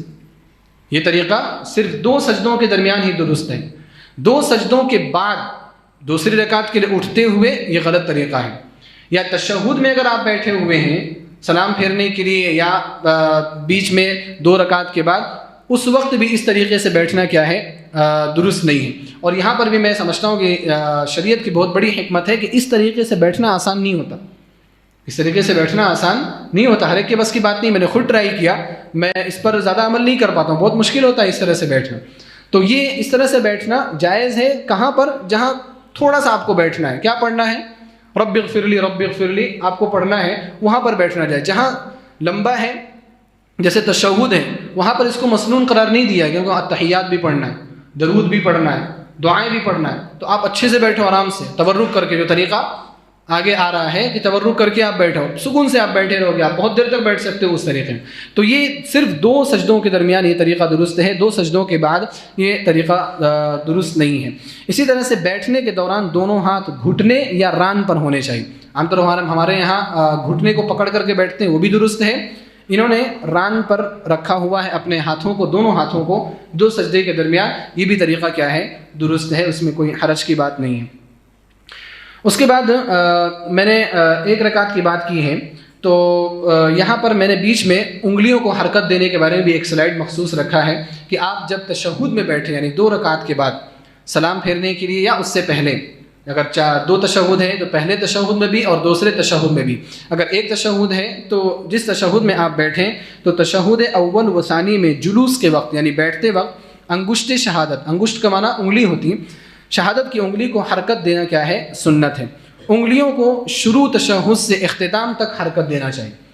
انگلیوں کو حرکت دینا ہے، طریقہ میں ذکر کروں گا، پہلے ادھر ہم آ جاتے ہیں کہ انگلیوں کو شروع تشہد سے اختتام تک حرکت دینا چاہیے۔ آپ تشہد میں بیٹھیں، آپ کی انگلیوں کا وہ شیپ ہو جانا چاہیے، اور اس کے بعد وہ شیپ آپ کا باقی رہنا چاہیے، کب تک؟ جب تک آپ دعا کر رہے ہیں یا جب تک آپ سلام نہیں پھیر دیتے۔ اب یہاں پر یہ دیکھنا ہے کہ صحیح طریقہ کیا ہے انگلیوں کو یا ہاتھ کو رکھنے کا تشہد میں۔ آپ یہ پہلی جو سلائیڈ دیکھ رہے ہوں گے یا پہلی جو تصویر آپ دیکھ رہے ہیں، عام طور پر لوگ ایسے ہی اپنے ہاتھوں کو رکھتے ہیں تشہد کے درمیان، یعنی تینوں انگلیاں اور گھٹنا بھی تینوں انگلیاں اور انگوٹھا یہ گھٹنے کے اوپر رہتا ہے اور صرف شہادت کی انگلی ایسے ایسے اٹھی ہوئی رہتی ہے۔ یہ طریقہ درست نہیں ہے، یہ طریقہ درست نہیں ہے۔ طریقہ کیا درست ہے؟ 2 طریقے یہاں پر درست ہیں۔ پہلا طریقہ یہ ہے، آپ دیکھیں یہ طریقہ، یعنی لقمہ بنایا جانا، یعنی اس کا کیا طریقہ ہے کہ آپ چھوٹی والی انگلی کو، اس کے بعد والی انگلی کو آپ پکڑ لیں، اور اس کے بعد جو بیچ والی انگلی ہے اور جو ہمارا انگوٹھا ہے اس سے آپ ایک دائرہ بنائیں، ایک حلقہ بنائیں، اور اس کے بعد اس کو ایسے رکھیں اور انگلی کو تھوڑی سیدھی کر لیں۔ بعض روایت میں ضعیف روایتیں ہیں کہ نیچے کرنے کا بھی ہے، لیکن وہ ضعیف روایتیں ہیں، تو سیدھی کر لیں یا تھوڑی بہت بھی اگر اوپر رہے، یعنی بہت زیادہ ایسے نہیں رہنی چاہیے، آسمان کی طرف اس کی توجہ نہیں ہونی چاہیے، قبلے کی طرف اس کا رخ ہونا چاہیے۔ تو اس طریقے سے اپنے گھٹنوں پر ہاتھ کو رکھنا تشہد میں یہ سنت طریقہ ہے، یہ حلقہ بنا کر کے۔ دوسرا طریقہ کیا ہے؟ یہ جو تصویر ہے اس میں آپ دیکھیں کہ یہ تینوں انگلیاں، چھوٹی، اس کے بعد والی اور بیچ والی، تینوں انگلیوں کو بند کر لیں، اور جو انگوٹھا ہے ہاتھ کا، اس انگوٹھے کو ان انگلیوں کے اوپر رکھ لیں، تینوں انگلیوں کے یا بیچ والی انگلی ہے اس کے اوپر رکھ لیں، اور اس طرح سے آپ اپنے انگلیوں کو سیدھا رکھیں۔ یہ 2 طریقہ ہے جو سنت سے اور احادیث سے ثابت ہے، اس پر ہمیں عمل کرنا چاہیے، اور تشہد میں چاہے وہ پہلا تشہد ہو یا دوسرا تشہد ہو، ہمیں اس طرح سے ہی اپنے ہاتھوں کو رکھنا چاہیے۔ ان کے بازو والے جو ہیں ان کو آپ دیکھیے، ان کا بھی طریقہ ویسا ہی ہے جیسا عام طور پر ہمارے یہاں طریقہ رہتا ہے، یعنی چاروں انگلی شہادت کے علاوہ بچھی ہوئی ہے اور ایک انگلی اٹھی ہوئی ہے، وہ درست طریقہ نہیں ہے۔ اس کے بعد ایک اہم چیز اس تصویر میں بھی بیان کی گئی ہے، آپ دیکھیں کہ جب آپ تشہد میں ہوں، اتحیات وغیرہ پڑھ رہے ہوں، تو آپ کی جو نگاہ ہونی چاہیے وہ نگاہ آپ کی انگلی پر ہونی چاہیے۔ بقیہ نماز کے تمام حالات میں آپ کی جو نگاہ ہے وہ سجدے کی جگہ پر ہو، چاہے رکوع ہو، چاہے سجدہ ہو، چاہے قیام ہو، سجدے کی جگہ کو آپ کو دیکھنا ہے، سامنے دیوار کو بھی نہیں دیکھنا ہے کہ دیوار میں آپ ٹائلیں گننے لگے کہ یہ ٹائلیں کتنی ہیں یہاں پر، تو وہ بھی نہیں دیکھنا ہے، آپ کو سجدے کی جگہ پر دیکھنا ہے، سوائے تشہد کے۔ تشہد میں جو ہے آپ کا جو آئی کانٹیکٹ ہے آپ کے فنگر سے ہونا چاہیے، انگشت شہادہ سے ہونا چاہیے۔ جیسے اس بچے کی جو آنکھ ہے آپ دیکھیں، اشارہ بھی اس میں کیا گیا ہے کہ اس کی جو نگاہ ہے وہ اس کے شہادت کی انگلی پر ہے، تو اس کو ہمیں دیکھنا ہے۔ اس پر ایک حدیث بھی موجود ہے، سنن نسائی کی روایت ہے کہ اللہ کے رسول صلی اللہ علیہ وسلم اذا قعد فی التشہد، جب تشہد میں بیٹھتے، وضع کفہ الیسری علی فخذہ الیسری، اپنے داہنے ہتھیلی کو اپنے بائیں ہتھیلی کو بائیں ران پر رکھتے تھے، واشار بالسبابہ، اور شہادت والی انگلی سے آپ اشارہ کرتے تھے۔ اشارہ کرنا یعنی حرکت دینا۔ لا یجاوز بصرہ اشارتہ، آپ علیہ الصلوۃ والسلام کی نگاہ آپ کے اشارے والی جگہ سے ہٹتی نہیں تھی، آپ کی نگاہ آپ کے اشارے والی جگہ سے ہٹتی نہیں تھی۔ اور یہاں پر ایک چیز اور ملحوظ رکھنا ہے کہ جو ہاتھوں کو جو حرکت دینا ہے نا، وہ ایسے ایسے نہیں دینا ہے کوے کی طرح سے، اس کو حرکت دینا نہیں بولتے، اس کو اپ اینڈ ڈاؤن کرنا بولتے ہیں، اس کو حرکت دینا کہیں بھی نہیں بولا جاتا۔ انگلیوں کو جو حرکت دینا ہے وہ آپ سیدھا پوائنٹ کریں اور آپ ایسے ایسے ہلکا ہلکا آپ اس کو ہلاتے رہیں۔ اور اس کی فضیلت بھی ہے کہ یہ جو مار ہے یہ شیطان کو بڑی شدید لگتی ہے، تو کچھ لوگ زیادہ تیزی سے مارنے چلے جاتے ہیں شیطان کو، پھر ایسے ایسے مارتے ہیں وہ، تو وہ اپنے آپ کو مار لیتے ہیں۔ شیطان اپنے اندر بھی ہے نا تھوڑا موڑا، تو اپنے اندر کے شیطان کو بھی مارنے لگتا. جیسے آپ دیکھو جب رم یہ کرنے جاتے ہیں چپل اٹھا اٹھا کر کے شیطان کو مارتے ہیں لوگ، چپل اٹھا کر. حالانکہ سنت کیا ہے، چھوٹی سی کنکری لو آپ، چنے کے برابر کی کنکری، اور اس کنکری سے آپ رم یہ کرو. لیکن سنت سے غافل لوگ رہتے ہیں تو اس طرح کے عمل کرتے ہیں. تو اس لیے ایسے کرنا یہ درست طریقہ نہیں ہے. آپ سیدھا رکھو اور ہلکا ہلکا آپ ہلاؤ. کچھ لوگ ایسے بھی گولا بھی بناتے ہیں، راؤنڈ بھی، وہ بھی درست نہیں ہے. بھائی آپ جلیبیاں بنانے نہیں آئے، آپ نماز پڑھ رہے ہیں آپ، تو آپ سیدھا رکھو اور ہلکے ہلکے اس کو حرکت دیتے رہو. نبی علیہ الصلوۃ والسلام اس کے ذریعے سے دعا کیا کرتے تھے. تو حرکت دینا دعا ہے، اور یہ جو تشہد میں تحیات، درود، یہ سب دعا ہے. تو مکمل شروع سے لے کر کے آخر تک ہمیں حرکت دیتے رہنا چاہیے.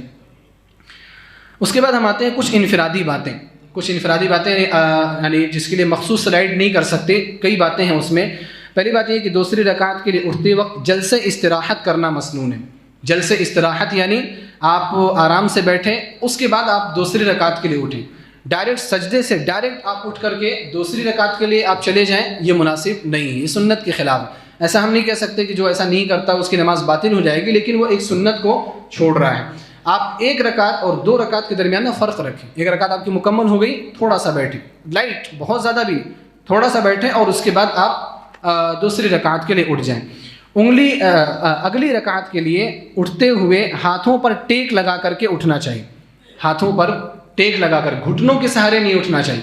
لوگ گھٹنے کے سہارے اٹھنے کی کوشش کرتے ہیں، جیسا کہ وہ سلائڈ اس کے لیے بھی استعمال کی جا سکتی ہے. جو پہلے سلائڈ تھی کہ جو سجدے میں جانے کا کیا طریقہ ہے، تو وہاں پر کیا ہے کہ وہ گھٹنوں کے بل انسان اٹھ رہا ہے.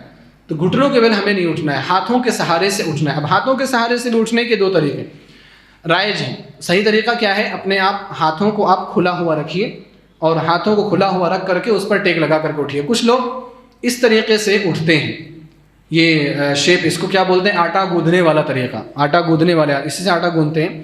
تو اس طریقے سے بھی کچھ لوگ اٹھتے ہیں. شیخ البانی رحمہ اللہ نے اس روایت کو صحیح یا حسن قرار دیا ہے، لیکن صحیح بات جو بہت سارے علماء نے کہی ہے کہ یہ روایت بھی کیا ہے، ضعیف ہے. یعنی آٹا گوندھنے والا جو طریقہ ہے، یہ روایت بھی کیا ہے، درست نہیں ہے، ضعیف ہے. اور یہ بیان کیا ہے علماء نے کہ بہتر طریقہ کیا ہے کہ نارمل اپنے ہاتھوں کو رکھ کر کے آپ ٹیک لگا کر کے آپ ڈائریکٹ آپ اٹھ جائیں. یہاں پر بھی جو ہے 2-3 اسٹیپ میں لوگ اٹھتے ہیں. یہاں سے اٹھے، پھر بیٹھنے کے بعد پھر یہاں سے زور لگاتے ہیں، اور پھر اس کے بعد اٹھتے ہیں 2-3 بار ہاتھوں کو ٹیک لگا کر کے. وہ بھی طریقہ درست نہیں. آپ ایک بار میں اپنے ہاتھوں کو ٹیک لگائیں اور آپ ایک بار میں اٹھ جائیں. الا یہ کہ آپ مجبور ہیں، آپ بیمار ہیں، بزرگ ہو چکے ہیں، یا پیروں میں کچھ تکلیف ہے، تو ایسی صورت میں اس کا جواز موجود ہے. لیکن آپ ہٹے کٹے صحت مند ہیں تو یہ طریقہ آپ کو نہیں استعمال کرنا چاہیے. اسی طرح سے اٹھتے ہوئے ہاتھوں کا کھلا ہوا ہونا زیادہ صحیح ہے. وہی میں نے کہا کہ آٹے والی صورت نہیں ہوگی، بلکہ ہاتھوں کا کھلا ہوا ہونا زیادہ صحیح ہے. اسی طرح تیسری رکعت کے لیے اٹھتے ہوئے بھی رفع الیدین کیا جائے گا. اور یہ چیز میں نے پہلے ذکر کیا ہے کہ 4 مقامات ہیں جہاں پر رفع الیدین کیا جاتا ہے. کوئی بتا سکتا ہے آپ میں سے چاروں جگہیں؟ بچوں میں سے کوئی ہے جس کو یاد ہو 4 جگہ جہاں رفع الیدین کرنا ہے؟ میں بتایا تھا شروع میں. کوئی بھی بچہ بڑوں میں سے؟ اچھا بتائیے. شروع میں یعنی تکبیر تحریمہ، رکوع کے بعد، رکوع کے بعد ہو گیا نا، رکوع میں جانے کے لیے اور رکوع سے اٹھنے کے بعد. اور چوتھی جو جگہ ہے وہ کیا ہے؟ تیسری رکعت کے لیے اٹھتے ہوئے، تشہد کے بعد جب آپ اٹھ رہے ہیں تو اس کے لیے آپ کو رفع الیدین کرنا ہے. چوتھی رکعت میں دائیں پیر کو کھڑا کر کے بائیں پیر کو داہنے کے نیچے سے نکال کر کے بیٹھنا مسنون ہے. یہ طریقہ آپ دیکھیں، اس کو تورک کہتے ہیں. اسے تورک کہتے ہیں. یعنی چوتھی رکعت میں جب آپ سلام پھیرنے والے ہوں تو اس رکعت میں جب آپ التحیات درود کے لیے آپ بیٹھ رہے ہیں تو اس طریقے پر آپ کو بیٹھنا ہے. یعنی آپ نے کیا کیا، اپنے بایاں جو پیر ہے، یہ پیر، اس کو آپ نے داہنے پیر کے نیچے سے نکالا اور اس طریقے پر آپ بیٹھیں. میں یہ دیکھتا ہوں کہ بہت سارے لوگ اس سنت کو چھوڑتے چلے جا رہے ہیں. یہ سنت متروکہ میں سے ہو گئی، چھوڑی ہوئی سنتوں میں. اچھے لوگ ہیں، نہیں کرتے ہو. اب کیا ہے، تھوڑی موڑی تکلیف ہوتی ہے. اگر آپ کا جسم تھوڑا بھاری ہے نا تو اس طریقے کو اختیار کرنا تھوڑا مشکل ہوگا. لیکن اگر آپ عادی بنائیں گے نا اپنے آپ کو تو وہ طریقہ آ جائے گا. تو اس لیے جان بوجھ کر کے آپ مت چھوڑیے. اور یہ طریقہ یعنی تورک کیوں چھوٹتا ہے، اس کی ایک بڑی وجہ ہے جماعت میں کہ وہی جو لوگ نا اے یا وی کی طرح سے کھڑے ہوتے ہیں، اے یا وی کی طرح سے کھڑے ہوتے ہیں، پھر جگہ ہی نہیں رہ جاتی. اب تبرک کریں گے تو سامنے بازو والے کو تکلیف ہوگی، تبرک چھوڑ دیتے. اگر آپ کو ایسا لگے کہ بہت کنجسٹڈ ہے تو آپ تبرک چھوڑ سکتے ہیں، کیونکہ ایک مومن کو تکلیف پہنچانا وہ جائز نہیں. لیکن یہ ہے کہ ہمیں کوشش بھرپور کرنی چاہیے. اپنے جسامت کا اس لحاظ سے رکھیں گے تو تبرک آپ کریں. ہمارے یہاں جان بوجھ کر کے تبرک چھوڑا جا رہا ہے، یہ درست نہیں ہے. آپ سلام پھیر رہے ہیں جس رکعت میں چوتھی رکعت ہے، آپ اس میں تبرک کیجیے. البتہ ایک تشہد والی نماز میں تبرک کرنا مختلف ہے. جیسے سنت پڑھ رہے ہیں یا فجر کی نماز آپ پڑھ رہے ہیں، ایک تشہد والی نماز ہے تو اس میں تبرک کریں گے یا نہیں کریں گے، اختلاف ہے علماء کا. دونوں میں سے کوئی کر لیں، کوئی قباحت نہیں ہے. میرا اپنا عمل کیا ہے، میں دونوں کرتا ہوں. کبھی کرتا ہوں تبرک، کبھی نہیں کرتا ہوں. اکثر نہیں کرتا ہوں، لیکن کبھی کبھار میں 2 رکعت والی نماز میں بھی تبرک کرتا ہوں. تو دونوں بھی جائز ہے، درست ہے. تو یہ طریقہ ہے، اس طریقے پر ہمیں تبرک کرنا چاہیے.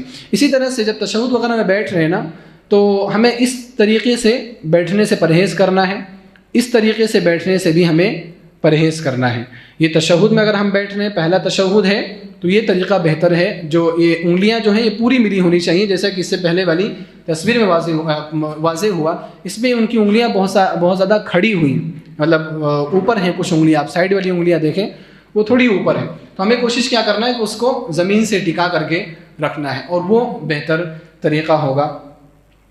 اس کے بعد ہمیں سلام پھیرنا ہے. آخری تشہد میں التحیات، درود اور دعا سے فارغ ہو کر کے دونوں جانب سلام پھیرنا ہے. سلام پھیرنے کے مختلف الفاظ ہیں. ہم لوگ ایک ہی پر عمل کرتے ہیں، اور وہ ہے سنن ابو داؤد کا، کہ اللہ کے رسول صلی اللہ علیہ وسلم دائیں جانب جب سلام پھیرتے تھے تو السلام علیکم ورحمۃ اللہ کہتے تھے، بائیں جانب سلام پھیرتے تھے السلام علیکم ورحمۃ اللہ کہتے تھے. سنن ابو داؤد حدیث نمبر 996. اس میں یہ ہے کہ حتی یرا بیاض خدہ، سلام جو آپ پھیرتے تھے اتنا کہ آپ کے جو گال کی جو سفیدی ہے، آپ علیہ السلام خوبصورت تھے نا، تو آپ کے جو گال کی جو خوبصورتی وہ دکھتی تھی. تو اس سے پتہ کیا چلا کہ صرف آپ کو چہرہ کرنا ہے، پورا جسم ایسے کر کے آپ کو سلام نہیں پھیرنا. آپ یہ طریقہ دیکھیں، یہ طریقہ سمجھ میں آ رہا ہے نا. ان کا سینہ کیا ہے، سامنے کی اور ہے، اور چہرے کا جو رخ ہے وہ سلام پھیرنے کا صحیح طریقہ ہے. تو صرف اپنے چہرے کے رخ کو چینج کرنا ہے، اور السلام علیکم ورحمۃ اللہ، السلام علیکم ورحمۃ اللہ کرنا ہے. علقمہ بن وائل کی ایک دوسری روایت ہے سنن ابو داؤد میں حدیث نمبر 997، یعنی اس کے بعد ہی حدیث ہے. ایک اور طریقہ ہے سلام کے الفاظ کا کہ آپ علیہ الصلوۃ والسلام داہنے جانب السلام علیکم ورحمۃ اللہ وبرکاتہ کہتے تھے، اور بائیں جانب السلام علیکم ورحمۃ اللہ. یہ طریقہ لوگوں کو معلوم نہیں ہوتا، اس لیے ہم لوگ عمل بھی نہیں کرتے کہ بیجا میں کیا اختلافات میں ڈالے نہ ہوں. لیکن یہ بھی طریقہ ہے، اگر کسی نے ایسا کیا تو وہ بھی سنت ہے. داہنے جانب السلام علیکم ورحمۃ اللہ وبرکاتہ، السلام علیکم ورحمۃ اللہ، یہ طریقہ ہے. ایک اور طریقہ ہے یعنی اللفظ ہے، یہ سنن نسائی میں حدیث نمبر 1321 ہے. اس میں جو الفاظ ہیں یعنی السلام علیکم ورحمۃ اللہ، دائیں جانب السلام علیکم ورحمۃ اللہ، اور بائیں جانب السلام علیکم بس، ورحمۃ اللہ نہیں، وبرکاتہ بھی نہیں. دائیں جانب السلام علیکم ورحمۃ اللہ، بائیں جانب السلام علیکم. سنن نسائی میں یہ حدیث موجود ہے، 1321 ہے. تو یہ مختصر سا طریقہ ہے، لیکن وضاحت کے لیے وقت لگا. اللہ رب العالمین سے ہم دعا کرتے ہیں کہ الہ العالمین تو ہم سب کو اس بات کی توفیق عطا فرما کہ ہم صحیح طور پر نمازوں کی پابندی کریں. اولاً تو نماز کی پابندی کریں، نماز پڑھیں تو سنت کے مطابق ہم نماز پڑھیں. یہاں پر کسی کا کوئی سوال ہو تو وہ سوال بھی اپنا کر سکتا ہے، انشاءاللہ اس کا جواب دینے کی کوشش کی جائے گی. کوئی اشکال؟ جی احسن، جزاک اللہ خیر. رکوع ملنے سے رکعت مل جائے گی کیا؟ اس کے بارے میں اپنے مسجد میں نے کئی مرتبہ دروس میں واضح بھی کیا ہے. اختلاف علماء کا، لیکن میرے نزدیک جو راجح ہے وہ یہ کہ رکوع ملنے سے رکعت ہو جاتی ہے. اگر آپ آئے ہیں رکوع میں مل گئے امام کے ساتھ تو آپ کی وہ رکعت کاؤنٹ کی جائے گی، شمار کی جائے گی. شیخ البانی رحمہ اللہ نے اپنی کتاب سلسلۃ الاحادیث الصحیحہ میں اسی کو صحیح قرار دیا ہے، اور صحابہ اور تابعین کے آثار ہیں. جیسے عبداللہ بن زبیر رضی اللہ تعالیٰ عنہ نے مکہ میں خطبہ دیتے ہوئے کہا کہ جس شخص نے رکوع میں امام کو پا لیا تو اس کی رکعت شمار کی جائے گی. اسی طرح سے عبداللہ بن مسعود رضی اللہ تعالیٰ عنہ کا اثر ہے کہ عبداللہ بن مسعود رضی اللہ تعالیٰ عنہ اپنے ایک شاگرد کے ساتھ نماز کے لیے گئے تو دونوں امام کو رکوع میں جا کر کے ملے. تو عبداللہ بن مسعود رضی اللہ تعالیٰ عنہ کے جو شاگرد تھے وہ نماز کے بعد رکعت پوری کرنے کے لیے اٹھ گئے. تو عبداللہ بن مسعود رضی اللہ تعالیٰ عنہ کو بیٹھا دیا، اور بیٹھانے کے بعد کہا ہماری نماز ہو گئی، حالانکہ وہ دونوں رکوع میں ملے تھے. تو پھر عبداللہ بن مسعود رضی اللہ عنہ نے واضح کیا کہ جو رکوع پا لیتا ہے اس کی رکعت ہو جاتی ہے. یہاں پر ایک اشکال یہ آتا ہے کہ رکوع پانے سے رکعت اگر آپ ملنے کی بات کرتے ہیں تو پھر سورہ فاتحہ کا کیا؟ کیونکہ ہم نے یہ بھی کہا ہے کہ سورہ فاتحہ کے بغیر نماز نہیں ہوتی، سورہ فاتحہ اس نے پڑھی نہیں، پھر رکعت کیسے ہو گئی؟ تو اس کا بھی جواب میں نہیں دے رہا ہوں، شیخ البانی رحمہ اللہ نے دیا ہے، اور وہ بہتر جواب سمجھ میں آتا ہے کہ سورہ فاتحہ پڑھنا اس وقت رکن ہوتا ہے جب آپ قیام پائیں، یعنی امام کو قیام میں آپ پائیں، آپ نے قیام پایا، اس کے باوجود بھی اگر آپ سورہ فاتحہ نہیں پڑھیں گے تو پھر آپ کی نماز نہیں ہوگی۔ لیکن اگر آپ کو قیام ہی نہیں ملا تو پھر یہ ایک استثنائی صورت ہے، ایکسپشنل حالت ہے جس کو شریعت میں جائز اور درست قرار دیا گیا۔ تو اس لیے قیام اگر آپ کو نہیں ملا تو کوئی بات نہیں، رکوع ملا ہے تو آپ کی رکعت ہو جائے گی۔ لیکن اگر امام نے رکوع سے تھوڑا بھی سر اٹھا دیا اور پھر اس وقت آپ آگر کے مل رہے ہیں تو آپ کی رکعت نہیں ہوگی۔ آپ اچھے سے امام کو رکوع میں پائیں گے تبھی جا کر کے آپ کی رکعت شمار کی جائے گی۔ واللہ اعلم۔ بہتر طریقہ کیا ہے کیا بہتر؟ رکوع میں جب سورہ فاتحہ نے کہا اس کا عمل کرنا چاہیے۔ اب سنت سے یہ ثابت ہے صحابہ اور تابعین سے، تو رکوع میں اگر آپ آگے تو رکعت کاؤنٹ کرنا چاہیے آپ کو، کیونکہ صحابہ سے زیادہ ہم نبی علیہ الصلوۃ والسلام کی نماز کو نہیں جان سکتے۔ تو صحابہ نے عبداللہ بن زبیر، عبداللہ بن مسعود جیسے اجلہ جو صحابہ کرام ہیں وہ اس طرح کی بات بتا رہے ہیں کہ رکوع ملنے سے رکعت ہو جائے گی، تو اس پر ہمیں عمل کرنا چاہیے، یہ بہتر ہے۔ جی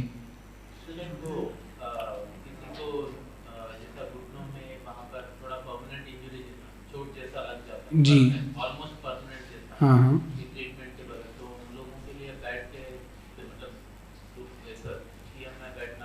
تبرک کرنا،